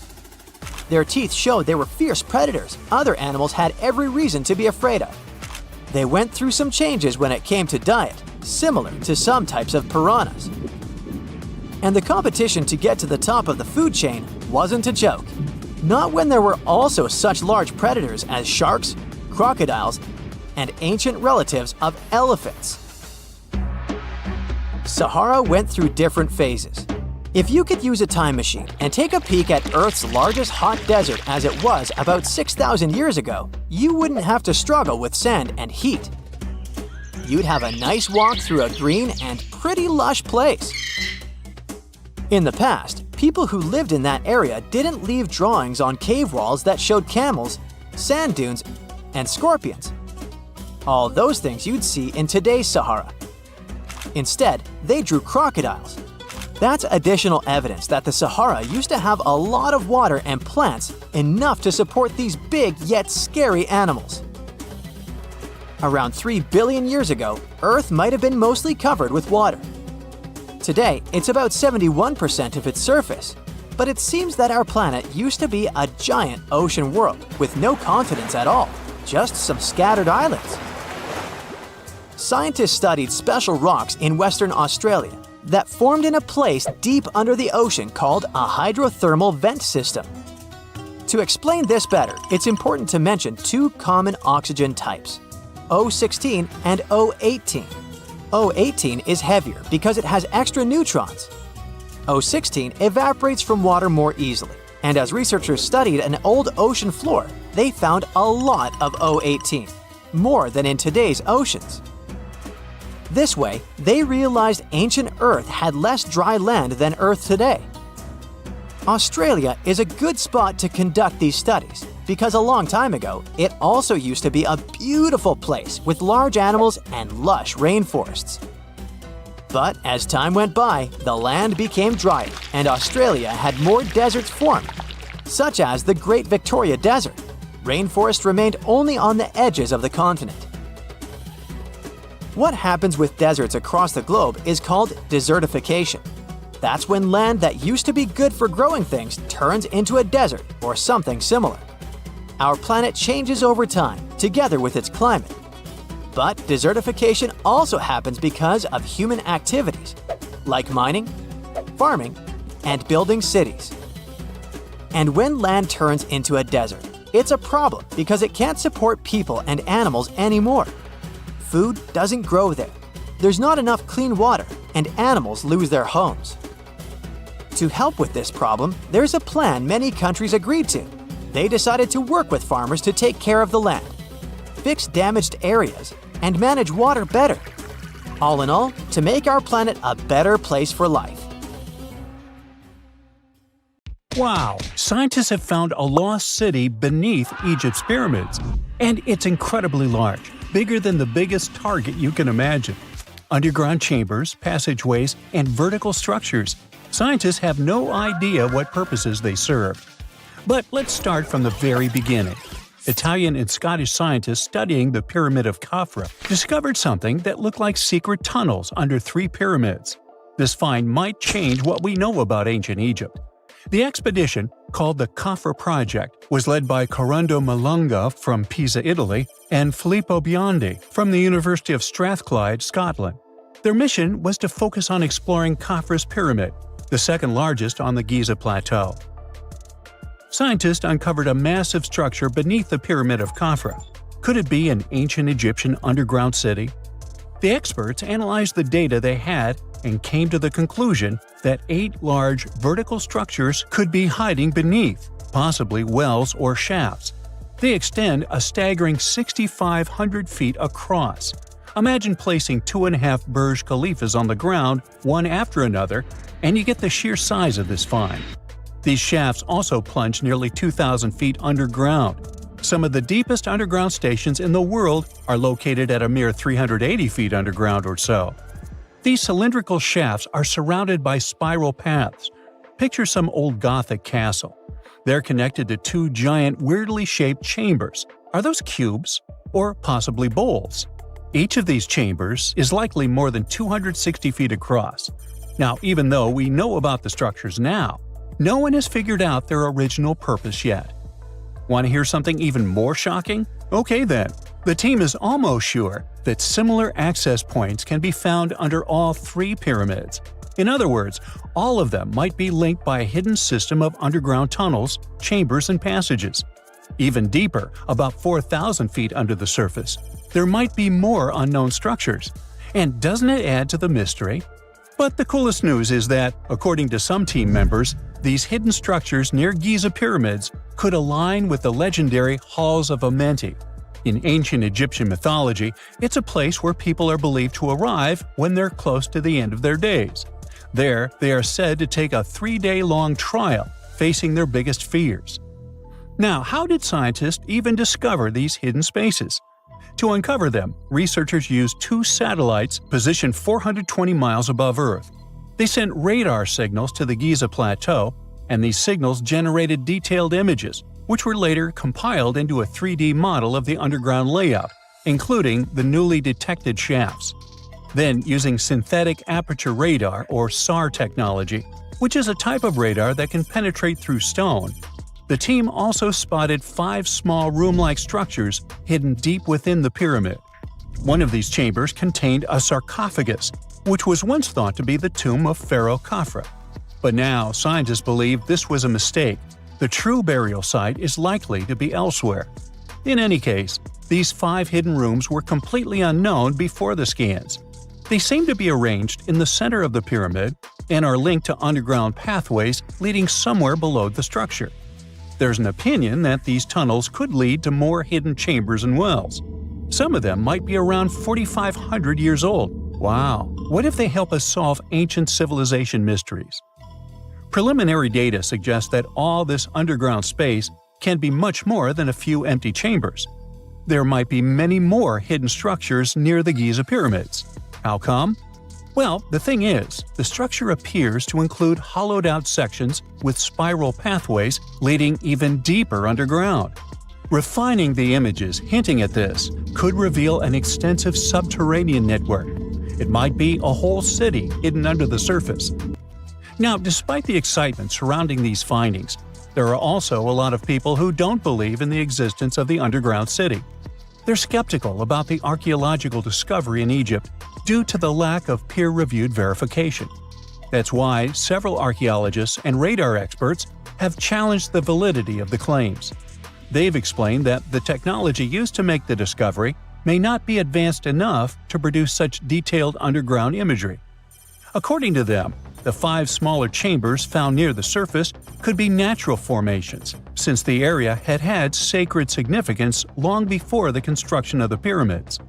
Some experts have even dismissed the use of radar methods in this context altogether. They call these methods scientifically unproven and question their accuracy.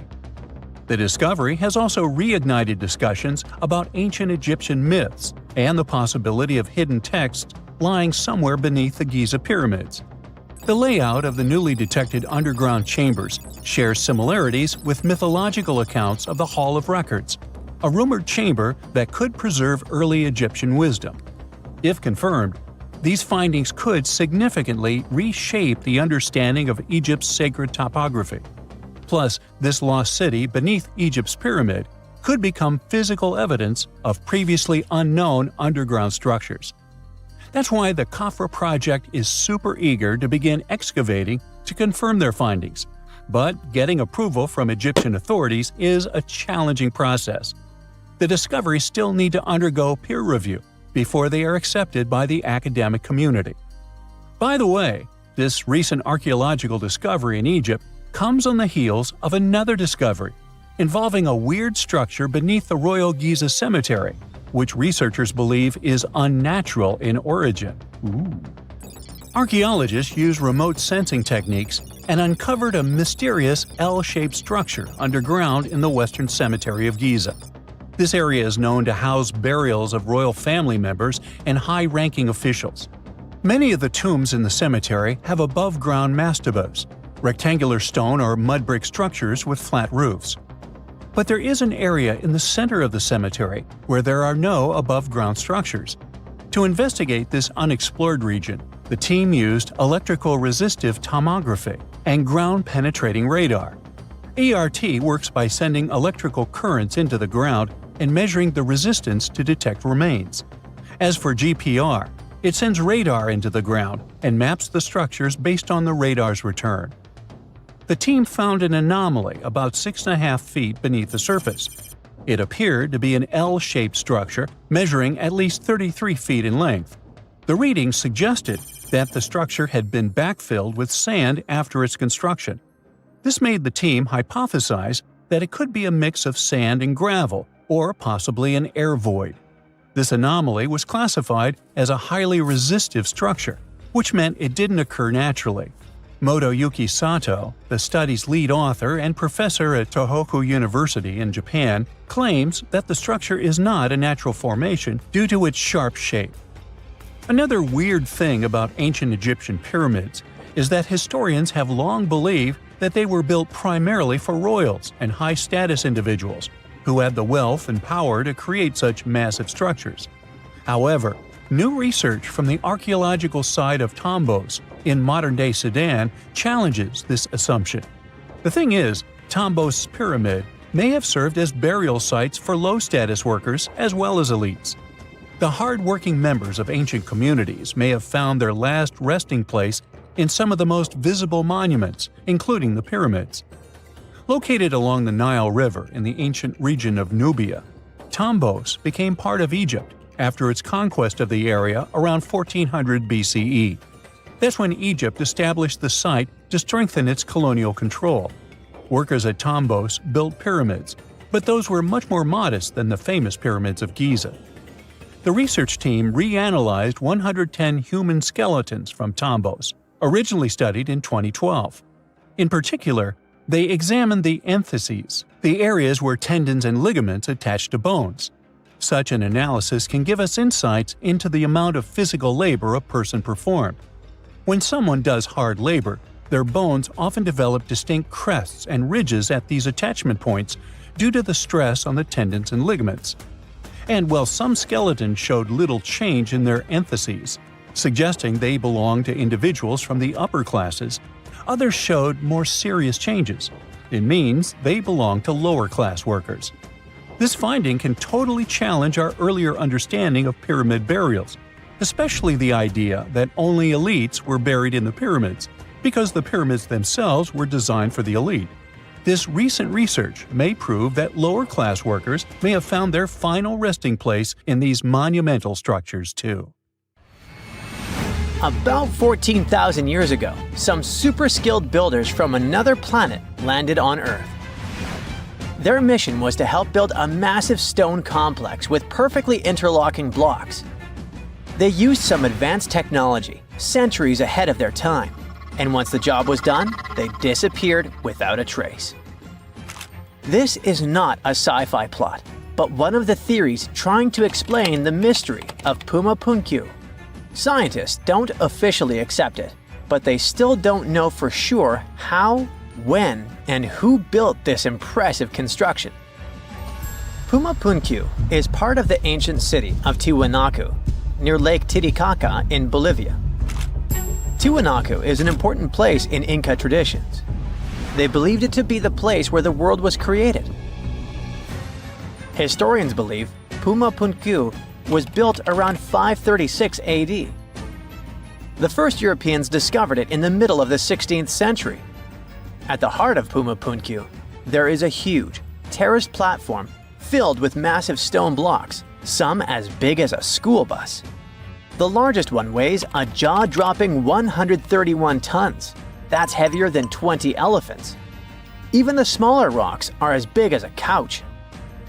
Archaeologists believe there were at least 5 big gateways, as well as several smaller ones that may have been part of a grand monument. The site is built using 2 types of stone, red sandstone and andesite, which is one of the hardest rocks on Earth. The 8-shaped blocks of the construction fit together like puzzle pieces. They all look the same, as if they were mass-produced in a factory. But that should have been impossible for an ancient civilization. Even the smaller rocks are as big as a couch. These blocks were carved with precise holes and grooves to fit together.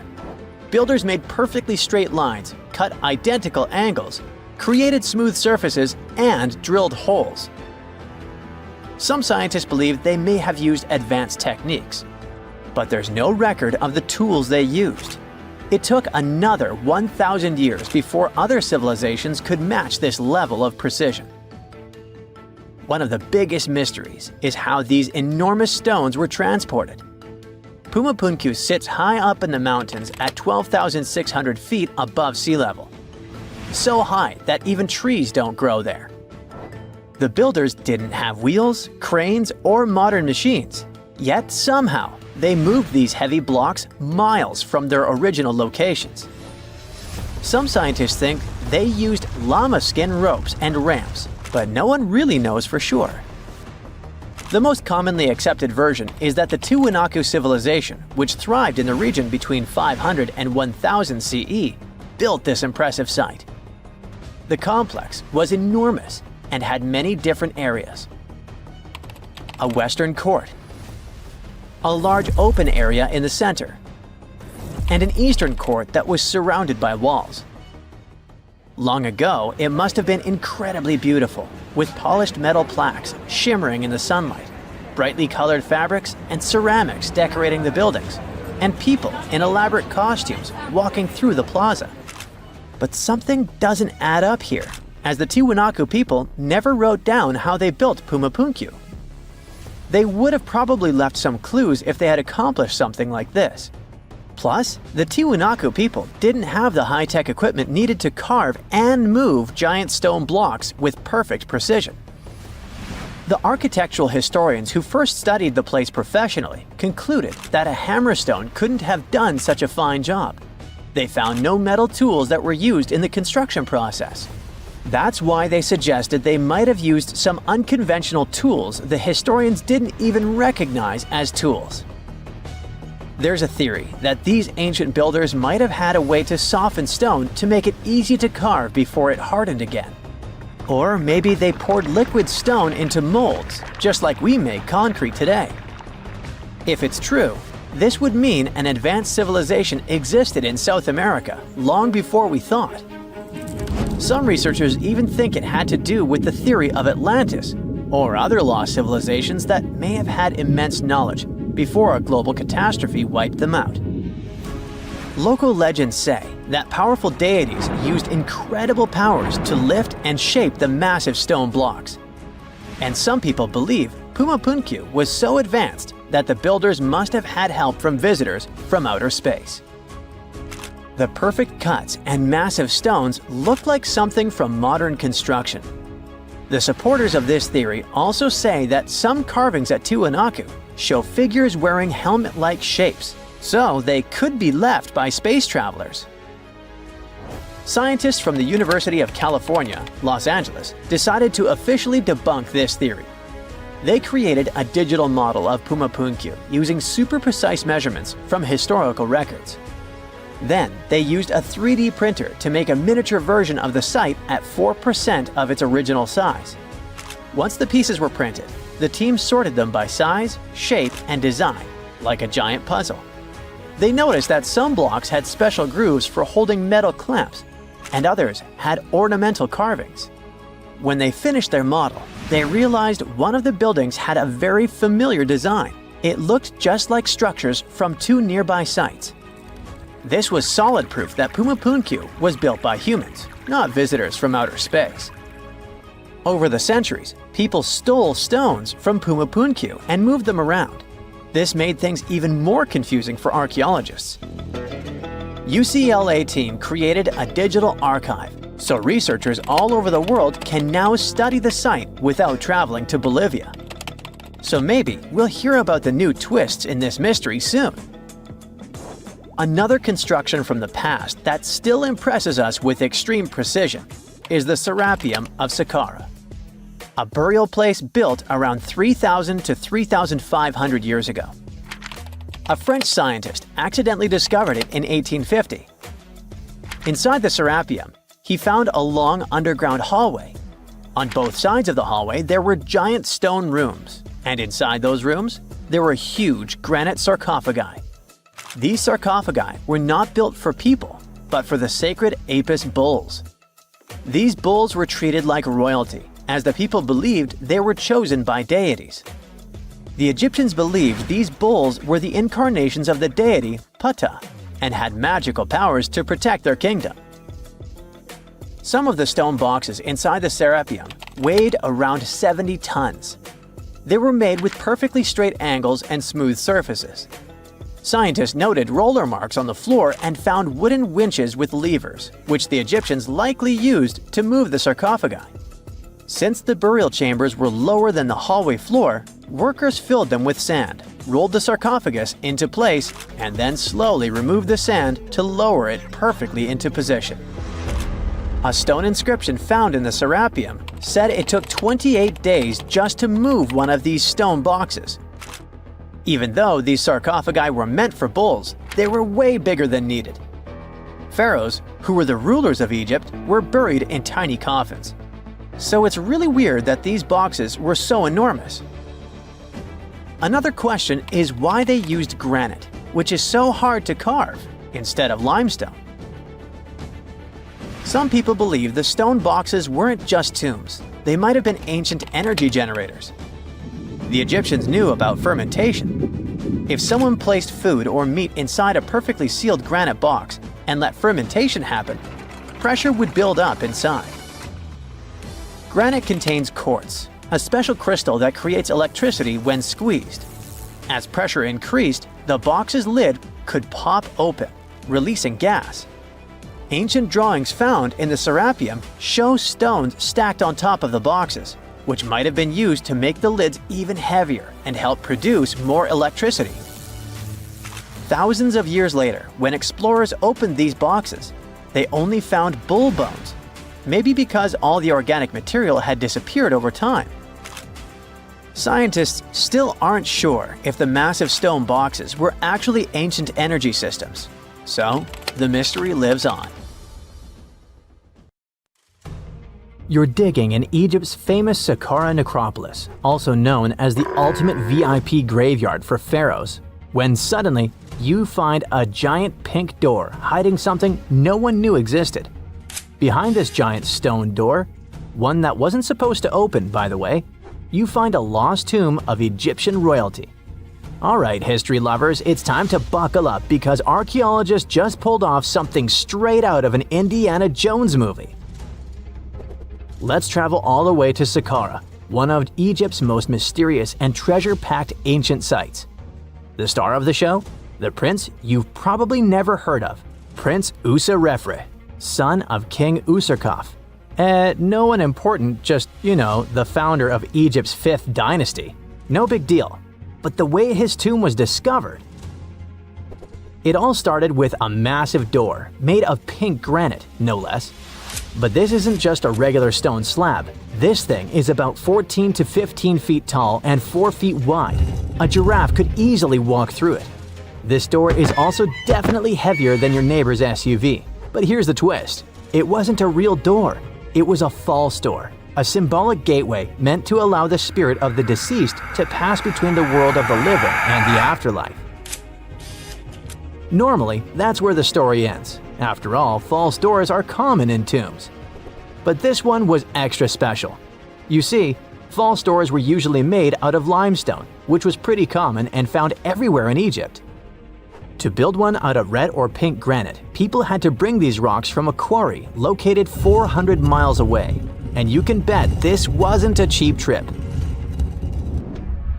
According to Egyptologists, this is the first time a false door of this size and material has ever been found in Egypt, making it a totally unique piece of architecture. Aside from being super expensive, this one had a surprise behind it too. When the team of researchers investigated further, they realized that this false door actually hid a real entrance. And what did it lead to? A hidden tomb, packed with statues, relics, and secrets from over 4,000 years ago. The tomb belonged to Prince Userefre, but you can call him Wasar Efra, or Wasar Efra too. Despite being totally erased from history, this fella was no minor noble. The hieroglyphs on the pink granite door listed him as the hereditary prince, governor of Buto and Nekeb, royal scribe, minister, judge, and priest of chance. Phew! He was like the ancient Egyptian version of Daenerys Targaryen. These inscriptions not only identify his political and religious roles, but also suggest he held significant power in Lower and Upper Egypt, bridging both regions through his titles. One title in particular, the Priest of Seker, links him to the deity of the necropolis, the one with the falcon head. This god was the patron of the living and god of the dead at the same time. So I guess the Forgotten Prince was sort of a big deal, considering that his tomb was placed in such a prestigious location within Saqqara. What's even more mysterious is that Prince Userefre doesn't appear in official king lists or royal family trees, which makes us wonder if he passed away before he could rule, or if his legacy was deliberately erased in one of ancient Egypt's classic political dramas. Some scholars now believe his erasure might be connected with shifting religious or political power struggles during the early 5th dynasty, especially as his father Userkaf was reshaping Egypt's religious order. And speaking of his father, King Userkaf was a total game changer. He wasn't just the founder of the 5th dynasty, he also kicked off a religious revolution by promoting the sun god Ra over older deities. That's right, Userkaf built the very first sun temple at Abu Sir, setting off a dynasty-wide obsession with solar worship. After Userkaf wrapped up his short but revolutionary reign, a whole lineup of pharaohs took the stage. Sahure, Neferirkare, Nusere-Ini, basically the boy band of the 5th dynasty. And these guys were all about two things: building pyramids and making money. They weren't just stacking stones, they were expanding Egypt's influence, opening up trade routes to far-off lands and blinging out their temples like it was nobody's business. Back in the tomb, things got even cooler. There was a beautiful red granite offering table covered with inscriptions detailing ritual foods, like an eternal menu for the afterlife, because they believed the deceased could magically eat this food. Fun fact, it was the funerary priests and their families that actually ate the food. There were also pottery shards, amulets, and painted walls, but the real showstoppers were the statues. And this is exactly where things get weird, in a good way. The team found statues of King Djoser, the guy who built Egypt's first pyramid, his wife, and their 10 daughters, inside Prince Userefre's tomb. Hold up, Djoser lived a few centuries before Userkaf, so what were his statues doing there? Turns out, scientists don't really know. These statues were built during the reign of King Djoser himself and probably belonged to that first ever built pyramid. Experts believe these statues were probably relocated during the 26th dynasty, thousands of years after Djoser, maybe to protect them from destruction, or maybe because they were still venerated. Basically, ancient Egyptians were hoarders, but classy ones. Scientists also know for a fact that some engravings and statues found there were made way later, which means that this tomb probably turned into a deposit for fancy stuff. Or maybe this was just really ancient interior decorating. Anyway, that wasn't all.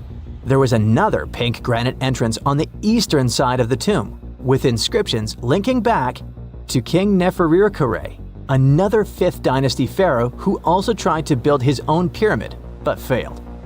And near this second entrance, archaeologists found something never seen before in Saqqara: a set of 13 pink granite statues, all sitting in a row on a high-backed bench, like they were waiting at the DMV of the afterlife. Some had elevated heads, probably representing the prince's wives, while others were missing their heads entirely. One black granite statue was found upside down. Maybe it had taken a tumble sometime during the tomb's long, quiet centuries underground. According to archaeologists, the positioning and head shapes suggest that these statues followed a strict social hierarchy, with the central figures likely representing higher status individuals, while the headless ones might indicate unfinished work or later vandalism. And speaking of black granite statues, another one was found standing proudly inside the tomb. Based on its design and inscriptions, it looks like it was placed there during the 26th dynasty, the same time those Djoser statues were probably moved in. This suggests the tomb didn't just sit abandoned. It was reused, adapted, and maybe even honored by later generations. And by the way, black granite was associated with Osiris, the god of the underworld, during the late period, which means that this statue's presence is a clue that the tomb was a ritual space long after the prince's death. All of this, giant granite doors, surprise statues, reused tombs, adds up to a truly thrilling find. Prince Userefre may not be a household name yet, but his tomb is now one of the most fascinating ever found in Saqqara. It tells a story not just of the Old Kingdom, but of how ancient Egyptians kept connecting to their past, even thousands of years later. So, what does it all mean? Why hide a tomb behind a fake door? Why pack it with statues from different eras? And who exactly was Prince Userefre? These are the kinds of mysteries that keep archaeologists digging and keep the rest of us fascinated. In the end, this discovery isn't just about one tomb, it's about how much is still waiting beneath the sands of Egypt. As more gets uncovered, we're reminded again and again that ancient history isn't gone. It's just sleeping behind massive pink granite doors.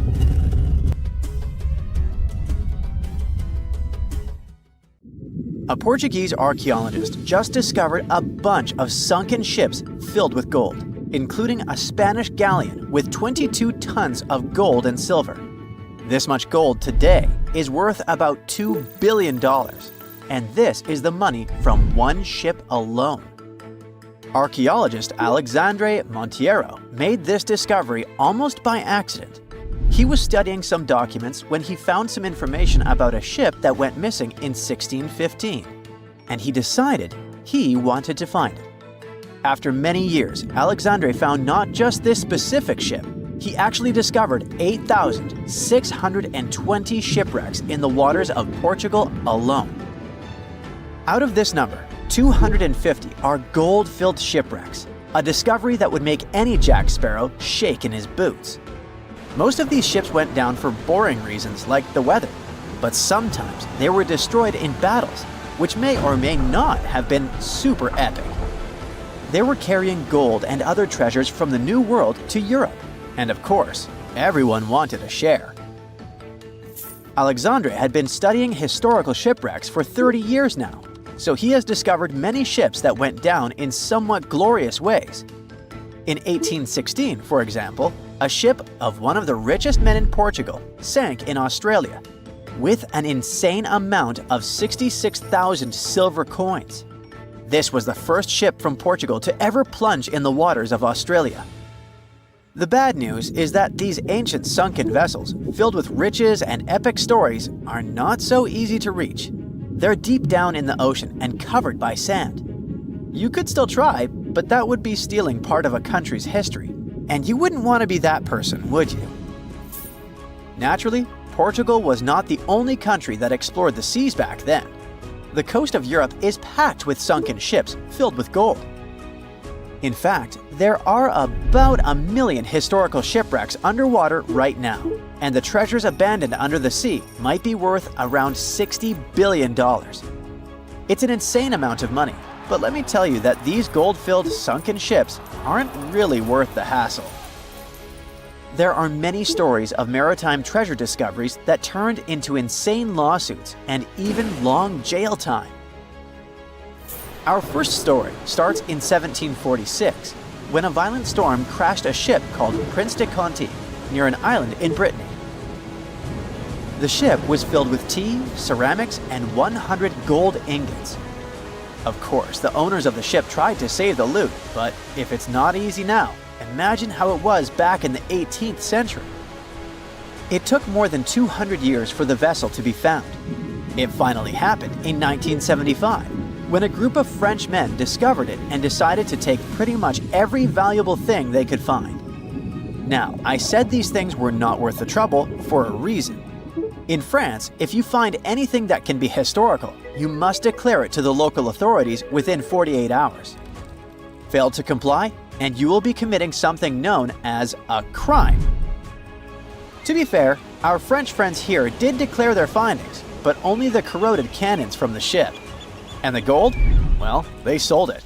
Obviously, because each gold bar is worth between $125,000 to $231,000. It took French authorities almost 50 years to retrieve the stolen gold, and they didn't retrieve all of it. Part of it was bought by an elderly couple living in Florida, and the crime is so serious they were charged for connection with money laundering, organized crime, and the trafficking of cultural goods. The poachers also sold some gold ingots to the British Museum collection. Now, let's go back to the 1850s, when a steamer called SS Central America traveled from Panama to California and back again. This was during the Californian Gold Rush, a time when 300,000 people moved to California to dig for gold. Because the travel route was not easy breezy, people needed to carry their gold around on big ships. This is where our friend SS Central America comes in.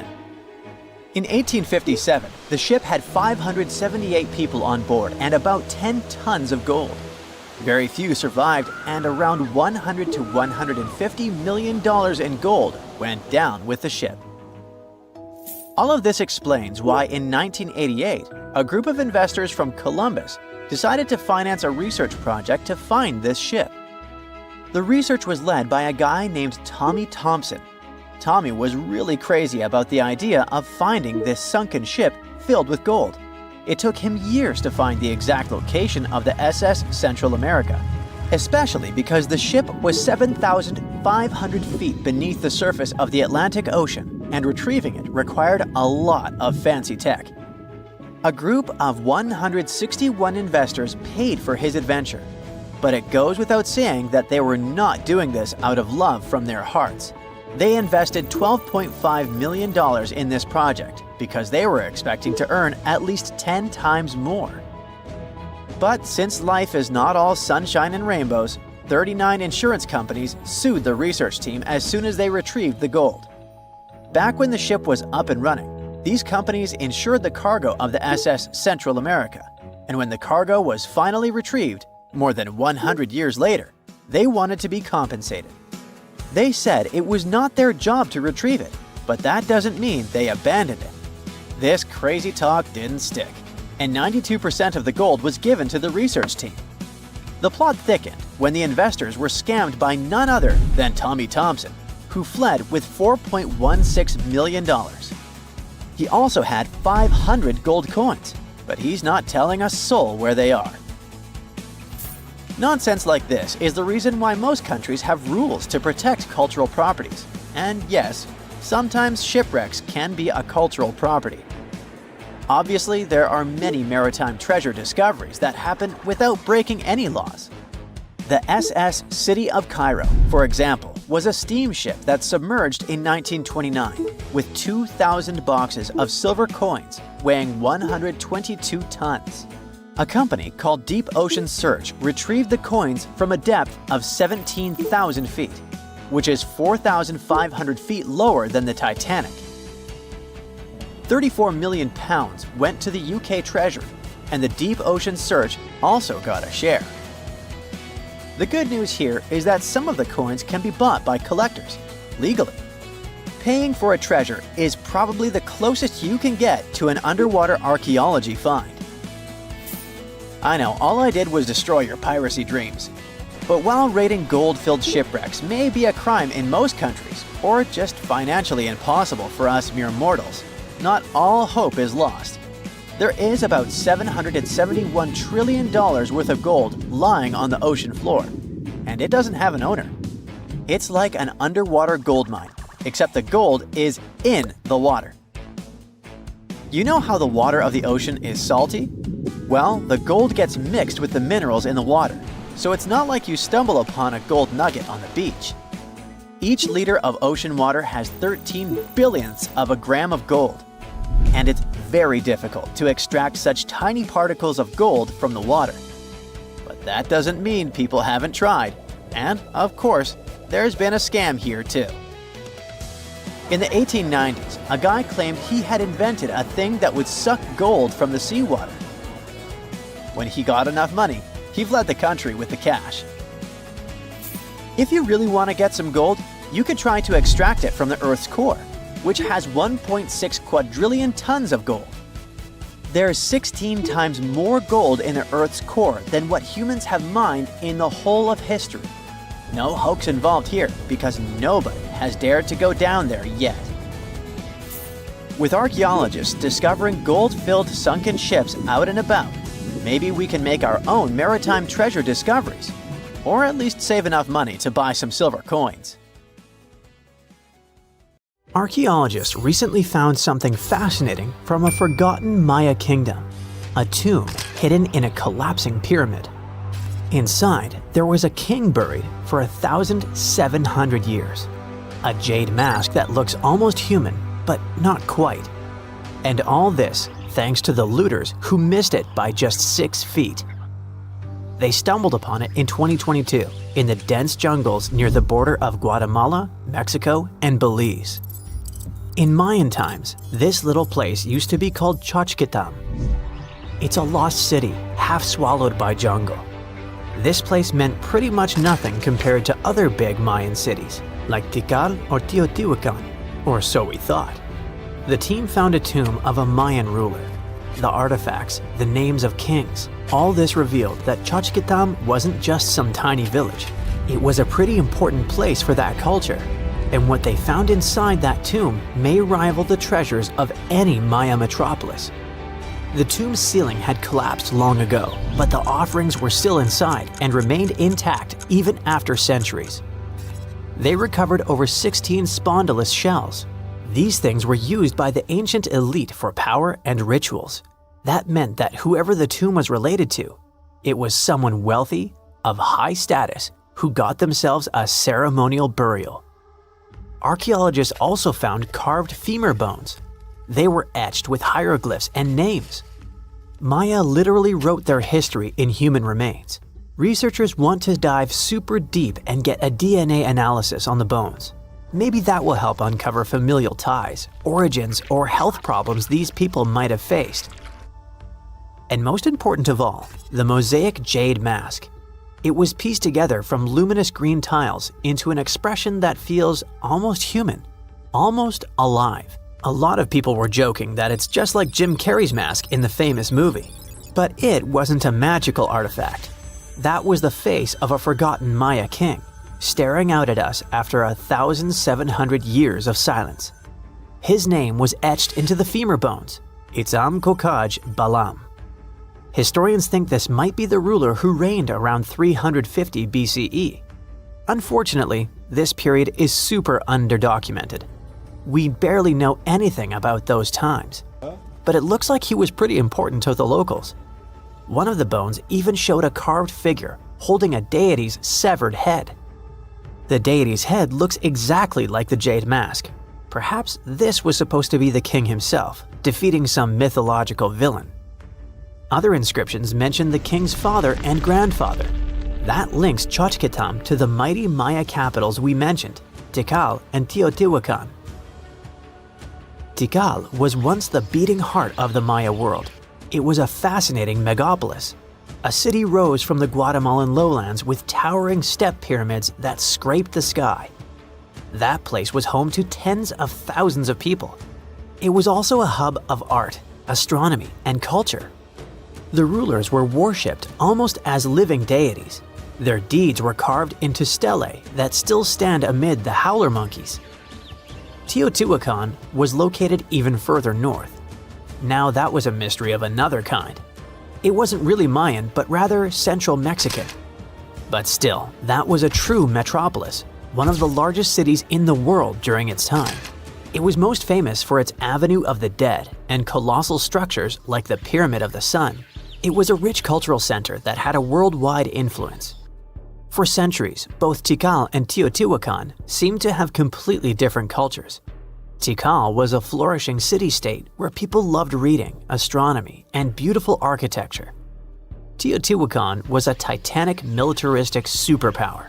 Two big centers of Mexico, separated by 600 miles of jungle and mountains. Compared to these imperial capitals, Xochitlam was a whisper. But it looked like this Itzam guy from the tomb wasn't just a ruler of a random village. He seemed to have political ties in ancient Mesoamerica. The craziest part is that we almost lost this piece of history, all because of the looters. At some point in the past, grave robbers had tunneled dangerously close. They stopped digging just 6.5 feet away from the tomb. That's just like in that meme with the diamonds. Sometimes you stop digging right before you hit it big. But in our case, thank heavens they didn't get there first. That's how close we came to losing a piece of history. In an almost poetic irony, it was the looters' tunnels themselves that led Estrada Belli's team to the site. Archaeologists have been looking around and using the so-called LiDAR technology. That's basically laser beams shot from high above, which help them map the spot. It's like taking X-rays of the jungle floor. And that's when they found the little signs of intrusion. They quickly realized that if someone was digging here, they were probably looking for something important. Without the failing looters, they might have walked past a discovery. In any case, archaeologists want to keep searching. They might even find more chambers buried inside the abandoned pyramid. We just keep finding mysterious things related to the Maya. Recently, buried deep within the ruins of Tikal, archaeologists found a house, and in that house, a limestone altar. It was covered in vibrant murals of red, yellow, and black. What's weird is that this build wasn't made by Maya. It was unmistakably Teotihuacan in style. And just like the tomb from before, it was made about 1,700 years ago. The altar was discovered inside a Maya-era residence known as Group 6DX7. It stood 3.5 by 6 feet right in the center of the home. That was very typical for Teotihuacan traditions. It bore a mural of the storm god that was also a central deity in the Teotihuacan pantheon. But this altar depicted no kings and no rulers. That's very weird. As we said, Maya worshipped and honored their dynasties and political power, putting them pretty much everywhere, like some merch. But instead, this altar worshipped the deities alone, and it did so in the heart of Maya's main capital, Tikal. When archaeologists dived deeper, they saw it as unmistakable proof that Teotihuacanos not only came to Tikal, they thrived there. This house wasn't some trade outpost. People actually lived in it. Teotihuacanos built homes, practiced their rituals, and left their deities behind in this city. And Maya seemed to be chill about that. Researchers think this was a home for some elite people from Teotihuacan, or maybe it belonged to Mayans who practiced Teotihuacano culture and deeply respected it. But it might be something darker than a simple, friendly multiculturalism. The two cities weren't in the best relationship. There was some tension, maybe even surveillance. The house and the altar were probably built around 300 to 400 BCE. That was a period when Tikal was rising in power. This might have caught the attention of the mighty empire to the north. It's almost as if Mayans poked the beast. By 400 to 450 BCE, that attention may have become something sinister. The altar could have actually been the symbol of domination. Had the Maya of Tikal truly welcomed their guests, or did they come here and bluntly started building foreign altars in sacred spaces? Did Teotihuacan use this as some kind of soft invasion? In that case, it would make sense for Mayans to destroy that place or vandalize it somehow. Mayans regularly buried their buildings and rebuilt on top of them. But for some reason, this altar remained untouched. Mayans found it and buried it with the surrounding buildings as they were. No vandalism, no destruction, no rebuilding even. Looks like they had some complicated feelings about Teotihuacans. It was a time when cultures clashed, fused, overlapped, and possibly spied on each other. Perhaps one day we'll learn more about what really happened among these ancient civilizations. Over the years, archaeologists have uncovered all kinds of stuff on runestones, curses, poems, protective magic spells, and even inheritance disputes. However, a newly uncovered ancient Norse artifact known as Svingerud stone has just one word on it. Sounds boring, right? Well, think again, because this might just be the oldest runestone ever discovered, almost 2,000 years old. But that's not all. Excavations are still ongoing, and depending on what follows next, it could unravel secrets and the true meaning behind the mysterious magical runes. So let's explore and see just how much known history you can rewrite with only one engraved word on a stone. A long time ago, during the first few centuries of the Common Era, Scandinavians and Romans crossed paths. They traded goodies like glass and silver, and eventually, Roman customs and even written culture ended up north. The Nords liked the Roman alphabet but wanted their own letters copyrighted, so they decided to create their own unique characters, which they called runes.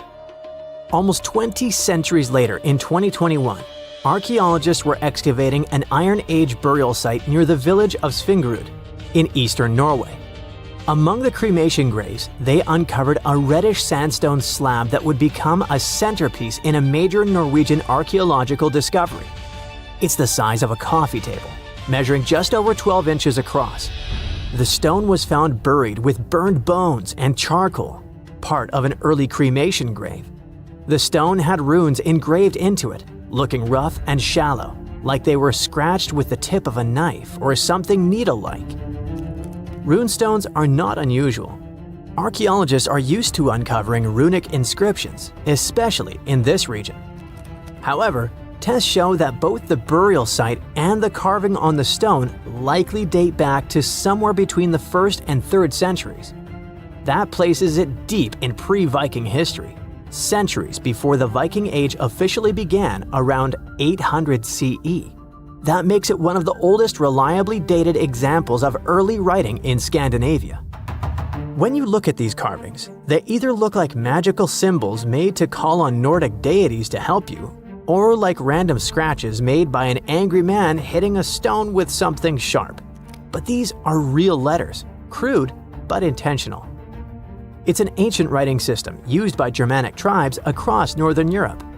They were engraved into wood, bone, or stone.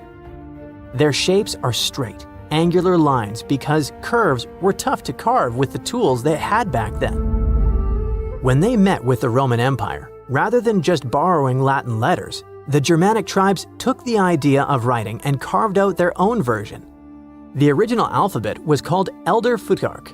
It had 24 letters. We can find them on artifacts dating from around the 2nd to the 8th century CE. Its name comes from its first 6 letters: F, U, Th, A, R, and K. Each rune probably had a name that matched the sound it made. For example, the rune that sounds like A was called Anzus. However, nobody from back then left us a memo explaining the names. In fact, the knowledge of how to read them was forgotten until 1865, when Norwegian linguist Sophus Bugge deciphered them by comparing clues. He examined later rune alphabets and ancient poems that referenced the runes, like a detective sketching a suspect from scattered witness clues. For many runes, especially the oldest ones in the Elder Futhark, the meaning is still open to interpretation.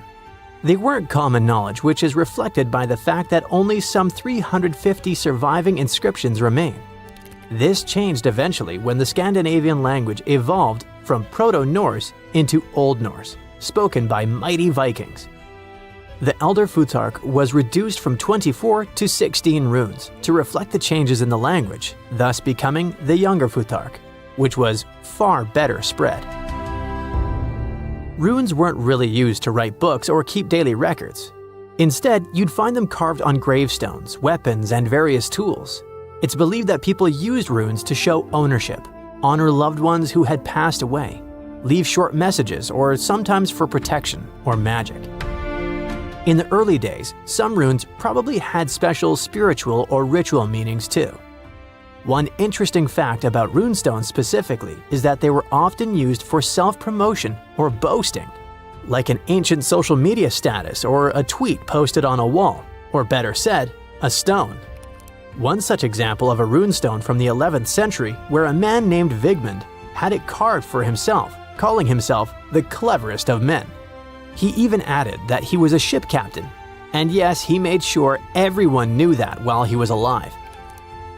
In the Old Norse poem Havamal, Odin says he hung on the world tree for 9 nights, pierced by a spear, to gain knowledge of the runes. This goes to show just how powerful and mystical those symbols were perceived to be. It's fitting that the word rune comes from a Proto-Germanic word which can be translated as secret or whisper. There's a common saying about power being in words, and for the old Germanic tribes, that power felt like actual magic. It's also why it's important to know when this magic came to be. And the Svingerud runestone tells us that. But it's not just when it was written, it's also what's written on it, where, and why. The location where the Svingerud stone was discovered is already a significant archaeological site. It's famous for its incredible discoveries, including the remarkable Jormunbu helmet, the only Viking helmet ever found in Norway. The stone was placed in a cremation pit, alongside the remains of an adult and a few personal items. Thanks to charcoal and bone samples, researchers can figure out how old the runestone is by using a method called radiocarbon dating. The Svingerud stone isn't the first ancient Norse artifact with runes that archaeologists have discovered, not even close. People carved runes into all sorts of everyday objects like combs, jewelry, and knives long ago. Some of those might even be just as old. Other finds have runes, but they're often broken, loose, or don't have clear dating. However, with radiocarbon dating, scientists have confirmed that the Svingerud stone is really the oldest runestone ever found. The writing on it suggests that it was part of a ritual and might have even been a message to the deceased. The inscription isn't long. It's just one word, Idiburg. No one knows exactly what it means. The clearest part says Idibera, and most researchers agree it's probably a name. Maybe Idibera in a genitive form, meaning of Idibera or belonging to Idibera. So this could be the name of the person buried there or someone being honored. There's a decent chance it's a female name, possibly making this the earliest known female rune inscriber in history. But researchers now believe that the Svingerud runestone is a part of a bigger monument. They found more than a dozen sandstone pieces scattered across several graves at the site, and when they assembled them in the lab, they fit together like a puzzle.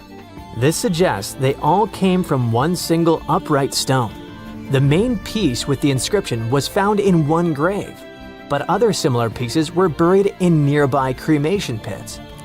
Archaeologists think it was broken and reused in a ritual, maybe to connect different people or generations who had been buried there. Instead of just marking one grave, it might have first been a memorial and was later put back into the other graves as a symbolic act. Some even speculate that the runes might have been carved by different hands throughout various time periods. The Svingerud stone might be small, but as the oldest runestone ever found with a secure archaeological context, it could be the key to how writing first took root in Northern Europe. This Norwegian archaeological discovery proves that runes were already tied to ritual, memory, and maybe even women. And if it's just a fragment of a larger monument, we've only seen part of the picture. Ancient Norse artifacts like this reshape what we know about pre-Viking history. And with luck, more runestones will follow, maybe even from another female rune inscriber. It was the largest fish our Earth had ever seen, and its bite was strong enough to crush a car. The largest of its teeth found was the length of a remote control. It consumed about 2,500 pounds of food a day. That's like 3,300 cans of tuna for you. The earliest megalodon fossils are from about 20 million years ago, but you won't see its skeleton, and that's because the mighty Meg had no bones. A skeleton made from bones gives most animals their body shape and strength. Sharks, though, come from the same subclass as rays, skates, and sawfish and have cartilage instead of bones. Cartilage is a tissue that is softer and more flexible than bones, but it's still tough enough to shape the body and protect the internal organs. Some areas are more flexible, since cartilage is weaker, and some, like the shark's head, are much tougher thanks to calcified cartilage. Their snouts, though, are made of really soft and flexible cartilage to work like a bumper in case of a collision with some dangers. Who knows if they'd be able to do all this with a heavy skeleton? Plus, cartilage makes their jaws more flexible, and they can open their mouths much wider than they would with a jaw made of bone. Our hero, Meg, was no exception, and it had the strongest bite of all living creatures, which was also made possible by a skeleton made of cartilage. Sharks take full advantage of their cartilage. It helps them swim and turn fast while hunting. One drawback of this type of skeleton is that it was really tricky for scientists to establish the shape and size of Meg. Normally, they would do it using fossilized bone skeletons or their parts. With Meg, they had to guess based on the teeth they found and comparisons with living relatives.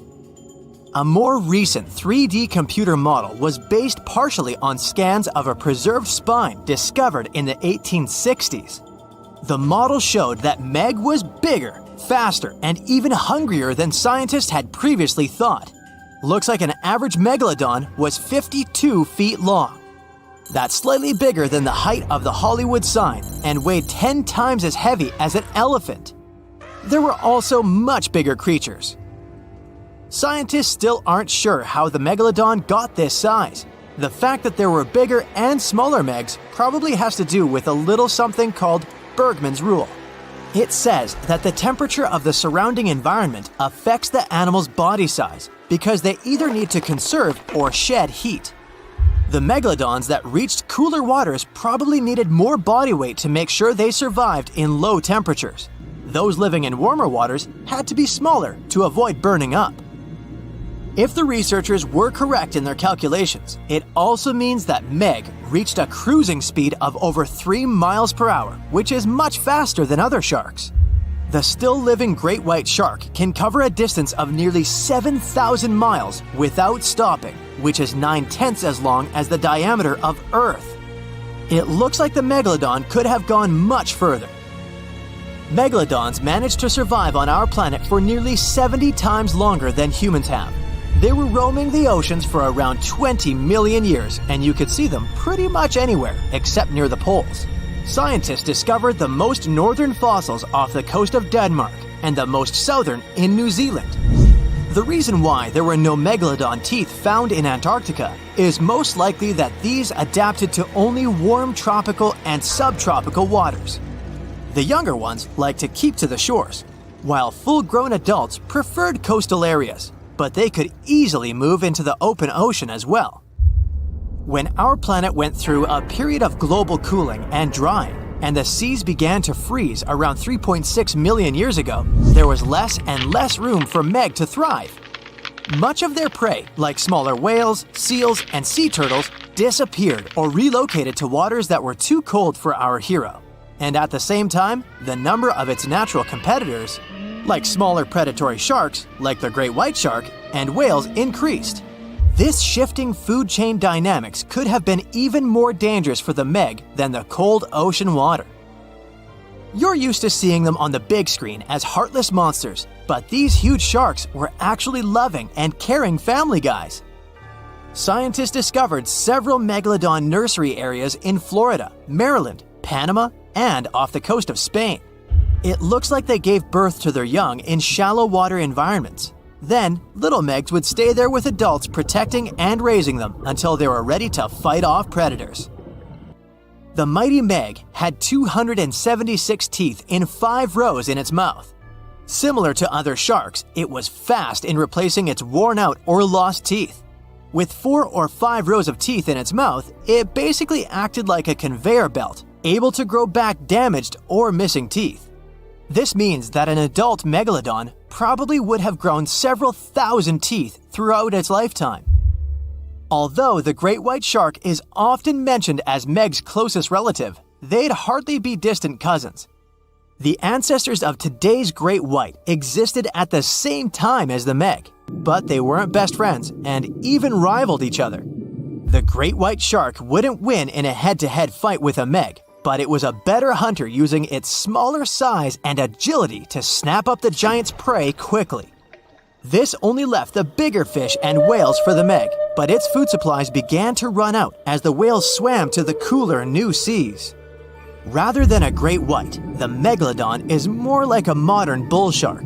It had a short snout, a flat lower jaw, and huge pectoral fins to support its massive weight and size. We also speak of Meg as an extinct giant, but can we be 100% sure it isn't hiding somewhere as we speak? After all, we've only explored 5% of our oceans altogether. The Mariana Trench is the deepest oceanic trench on Earth, and you could dip the whole of Mount Everest in its deepest part, and over a mile of it would still be above the surface. If a megalodon or two needed a place to hide, that would be the perfect spot. It wouldn't be the coziest place to live, though, with its cold water and total darkness. Plus, the pressure there is 1,000 times stronger than at sea level. So, if a meg really were hiding down there, it would have serious issues with its teeth, because calcium would dissolve under that pressure. To survive here, it would also need to learn to navigate in complete darkness. That means it would have either become bioluminescent or evolve to grow massive eyes like the giant squid. If the meg were still around and true to its dietary choices, it would have to eat smaller fish, and that would be a problem for us humans. Especially those of us who love fish, that is. And the ocean isn't cooling down these days. The megalodon would love its temperature and would thrive and reproduce faster than ever. Those giants would create some massive problems for cargo ships and cruising vessels. In case you're now scared at the thought of meeting a megalodon, relax. Most scientists don't think it's possible because of our hero's size. Most foods that megalodons like to eat live in shallow ocean areas and not in the deep, deep sea. Meg would need to come up for dinner every now and then, and it's kinda hard to miss a creature this big. They're both giant prehistoric creatures to us, but the megalodons and the dinosaurs never actually coexisted. The dinosaurs probably died out about 66 million years ago. Megalodons seem to have appeared a bit later. They found the tomb of a royal doctor who lived over 4,000 years ago, a man who held pharaohs' lives in his hands. This man knew secrets that only deities and kings were allowed to hear. And yet, when they opened his tomb in 2024, there was no body, just vivid paintings, untouched by time, and cryptic symbols carved into stone. Who was he, and why was he buried with spells linked to a scorpion deity? The tomb was buried deep beneath the sands of Saqqara. The doctor's name was Tete Nebefu. He lived around 4,100 years ago, during one of Egypt's most mysterious turning points, right at the edge of glory and collapse. These were the final days of Egypt's Old Kingdom. The sun still glinted off freshly built pyramids, but the shadows were already creeping in. The pharaoh, Pepi II, had ruled longer than anyone before him, 90 years. But by the end of his reign, the country was cracking. The power was slipping, the regional leaders were rising, and the Nile floods grew unpredictable. In this shaky period, the mysterious doctor thrived. His tomb was discovered by a Swiss-French archaeological team in the shadows of old pyramids. The weirdest part was that when they uncovered his burial chamber, they found no body, no golden treasures either. Unfortunately, the tomb had been robbed long ago. But what remained was something even more fascinating: the words and images left on the walls. The paintings are still vibrant, bright colors that somehow survived all those years underground. The walls show jars, containers, strange abstract patterns, and geometric shapes. And then there are hieroglyphs, lines and lines of sacred script carved with precision, like someone had poured their soul into every curve. These inscriptions revealed who Tete Nebefu truly was. Turns out, he wasn't just any doctor. He was the conjurer of Serket. Now, Serket was the female deity of scorpions, sacred and terrifying. Egyptians believed she could stop venom, heal bites, and protect the living from toxic elements. The title, Conjurer of Serket, meant Tete Nebefu was a specialist in treating dangerous stings and bites. And if he got an entire tomb for himself, he may have been Egypt's top expert in those things, a man who healed with both medicine and magic. But that wasn't all. He also held the title Director of Medicinal Plants, a title seen only once before in all of ancient Egypt. That means he knew the healing power of herbs, roots, and oils like no one else. Now, you might wonder, what plants in a huge land of sand? But in reality, ancient Egyptians used herbal medicine that would hold up in some labs today. They created pills, ointments, and inhalers. Most often, they chose some active ingredient, a flavor to make it easier to take, and something to deliver it into the body. Sound familiar?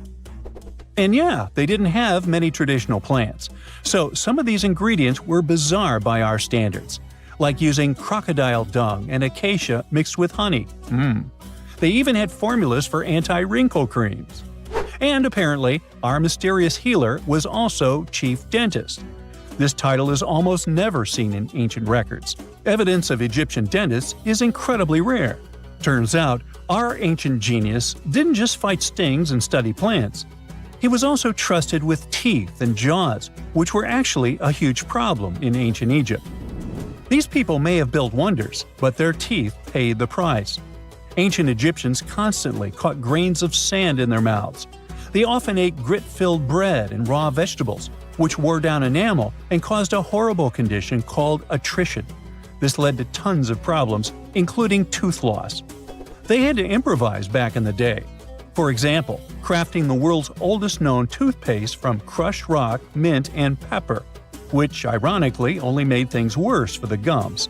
Or a toothpaste from things like eggshells, pumice, and natron, a salty mineral used for cleaning. They were also inventing mouthwashes from celery, bran, and herbs to ease the problem. Some mummies were even found with crude metal braces and gold wires attaching missing teeth. Though we're not sure if these were for the living, or was it just a nice little addition added as an afterlife gift. So, Teti Nebefu specialized in all these fields. 3 rare titles for one man. Now, back in the day, he must have been admired as incredibly knowledgeable. In a world without modern science, he would have been like a sorcerer who knows how some leaf or bark could save a life. That's why archaeologists believe Teti Nebefu wasn't just any doctor. He was, most likely, the royal physician, the one who treated the pharaoh himself. We don't know for sure which king he served.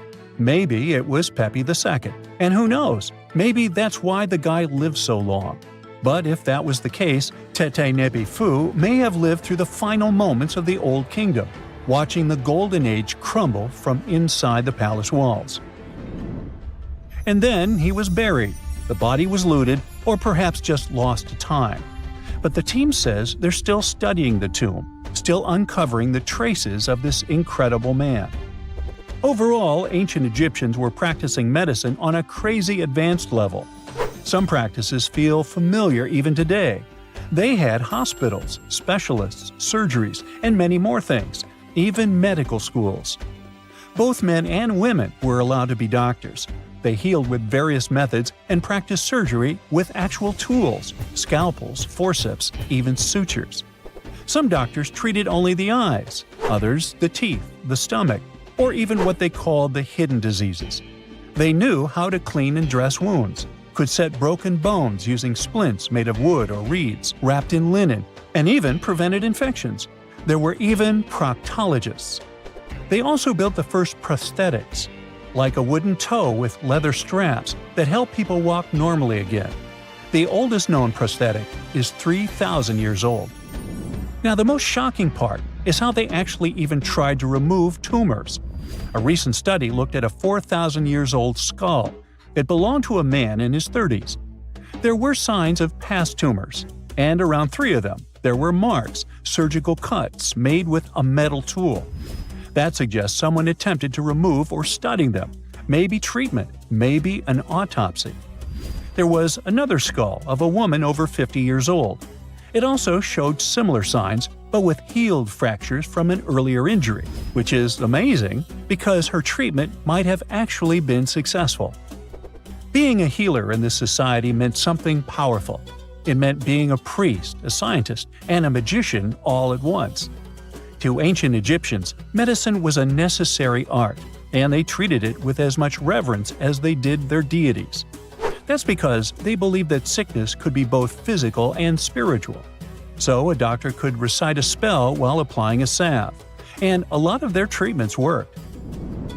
The reputation of doctors in ancient Egypt was so strong that leaders from other parts of the ancient world, like Persia, actually sought them out.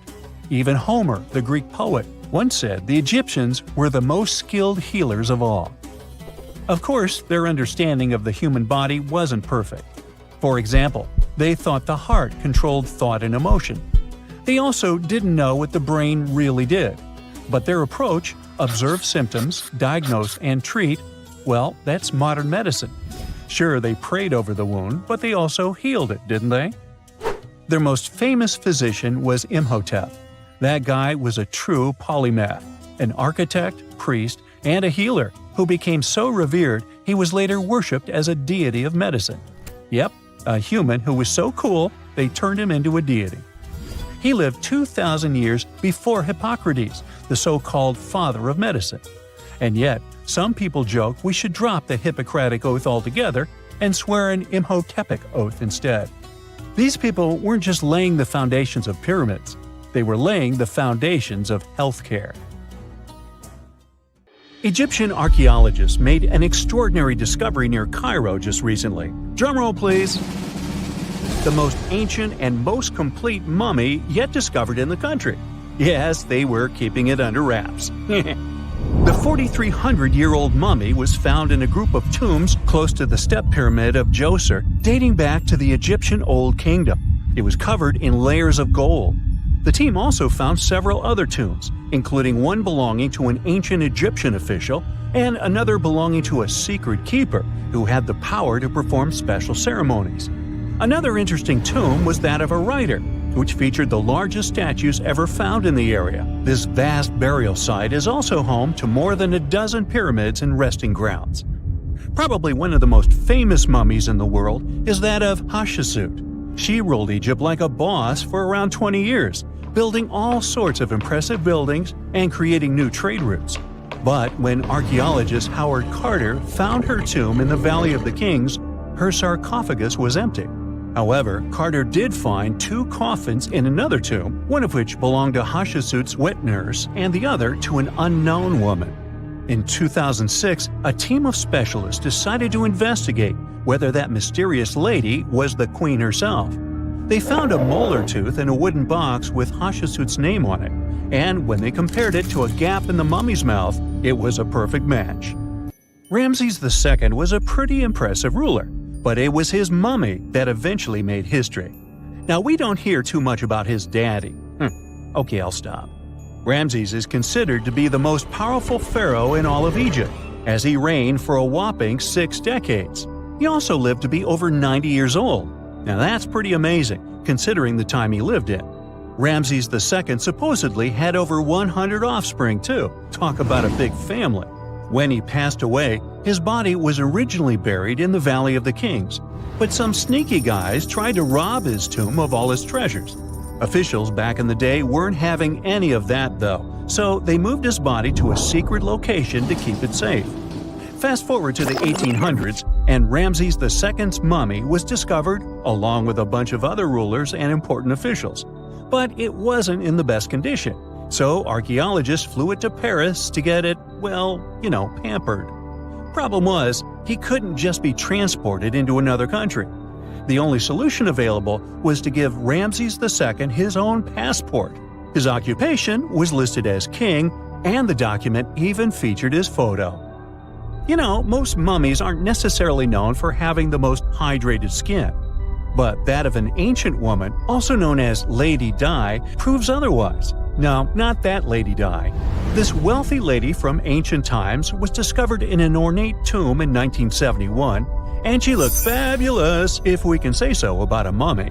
Thanks to the special conditions in her tomb, like the moisture in the environment and the lack of oxygen, her body was almost perfectly preserved. Her skin was soft, her hair was on point, and she was still flexible.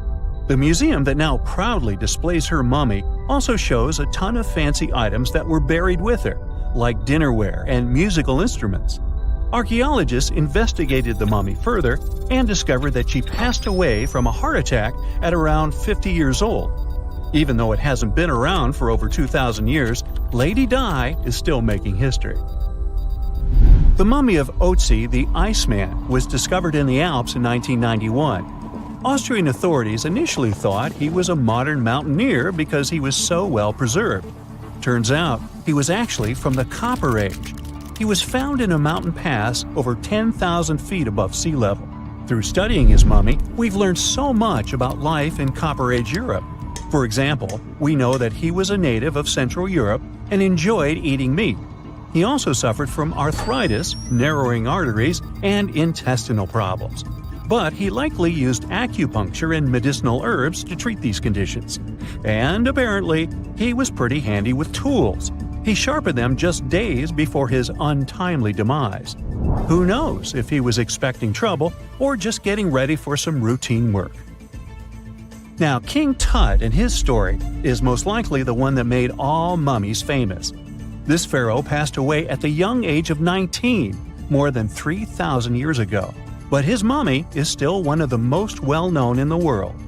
When his tomb was opened in 1922, people went wild because it was still intact, unlike many other royal tombs. It had some seriously blinged-out coffins, including one made of solid gold.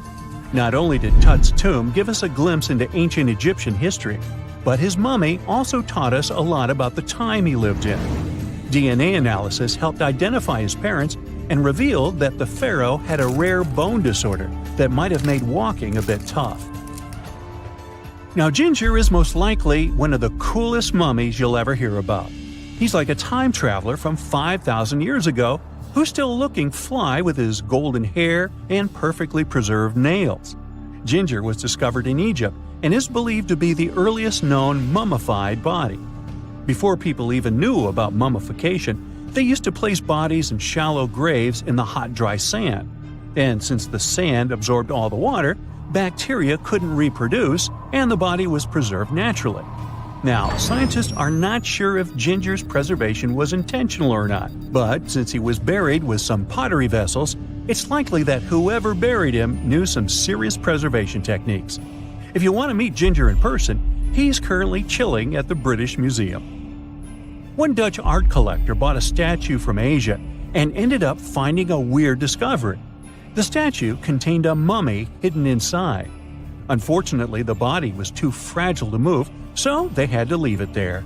The coolest part is that this mummy is over 1,000 years old and was on display for 200 years before being encased in the statue. When scientists did a CT scan, they found out that the mummy was filled with paper scraps covered in writings. Experts think he might have done this thing called self-mummification, which is a pretty intense process involving a special diet and tea that makes your body less prone to bacteria. Only a few people could handle this ritual, and those who managed to do that were seriously respected. No other Egyptian queen has baffled scientists and historians like the stunning Nefertiti. Based on her statues, she was known for her slender neck, wide eyes, and high cheekbones. Her name translates to "the beautiful woman has come." Talk about living up to your name, huh? Even though she wasn't a pharaoh herself, Nefertiti still managed to leave a lasting impression. Written records suggest that, as a wife and queen, she held an incredibly influential role. Because of her power, she was indeed admired, but she also managed to make quite a lot of enemies throughout her life. She was also related to King Tut, but not biologically. Rather, she was his stepmother. So far, locals have yet to identify her mummy, but that may soon change. A local Egyptologist who has been busy excavating tombs in the Valley of the Kings has found two mummies that he believes could be Nefertiti and her daughter. According to specialists, we may soon finally get a definitive answer about the identity of these two mummies. And if one of them does turn out to be Nefertiti, we could be in for a real treat. DNA analysis and CT scans of the mummy could give us the most complete and accurate image of the queen that we've ever seen. It's crazy to think that we've only scratched the surface of what lies beneath modern-day Egypt. Nefertiti ruled during a time of great power and prosperity in Egypt, but unfortunately passed away in a period of social turmoil, leading to her gravesite being lost. Now, where's my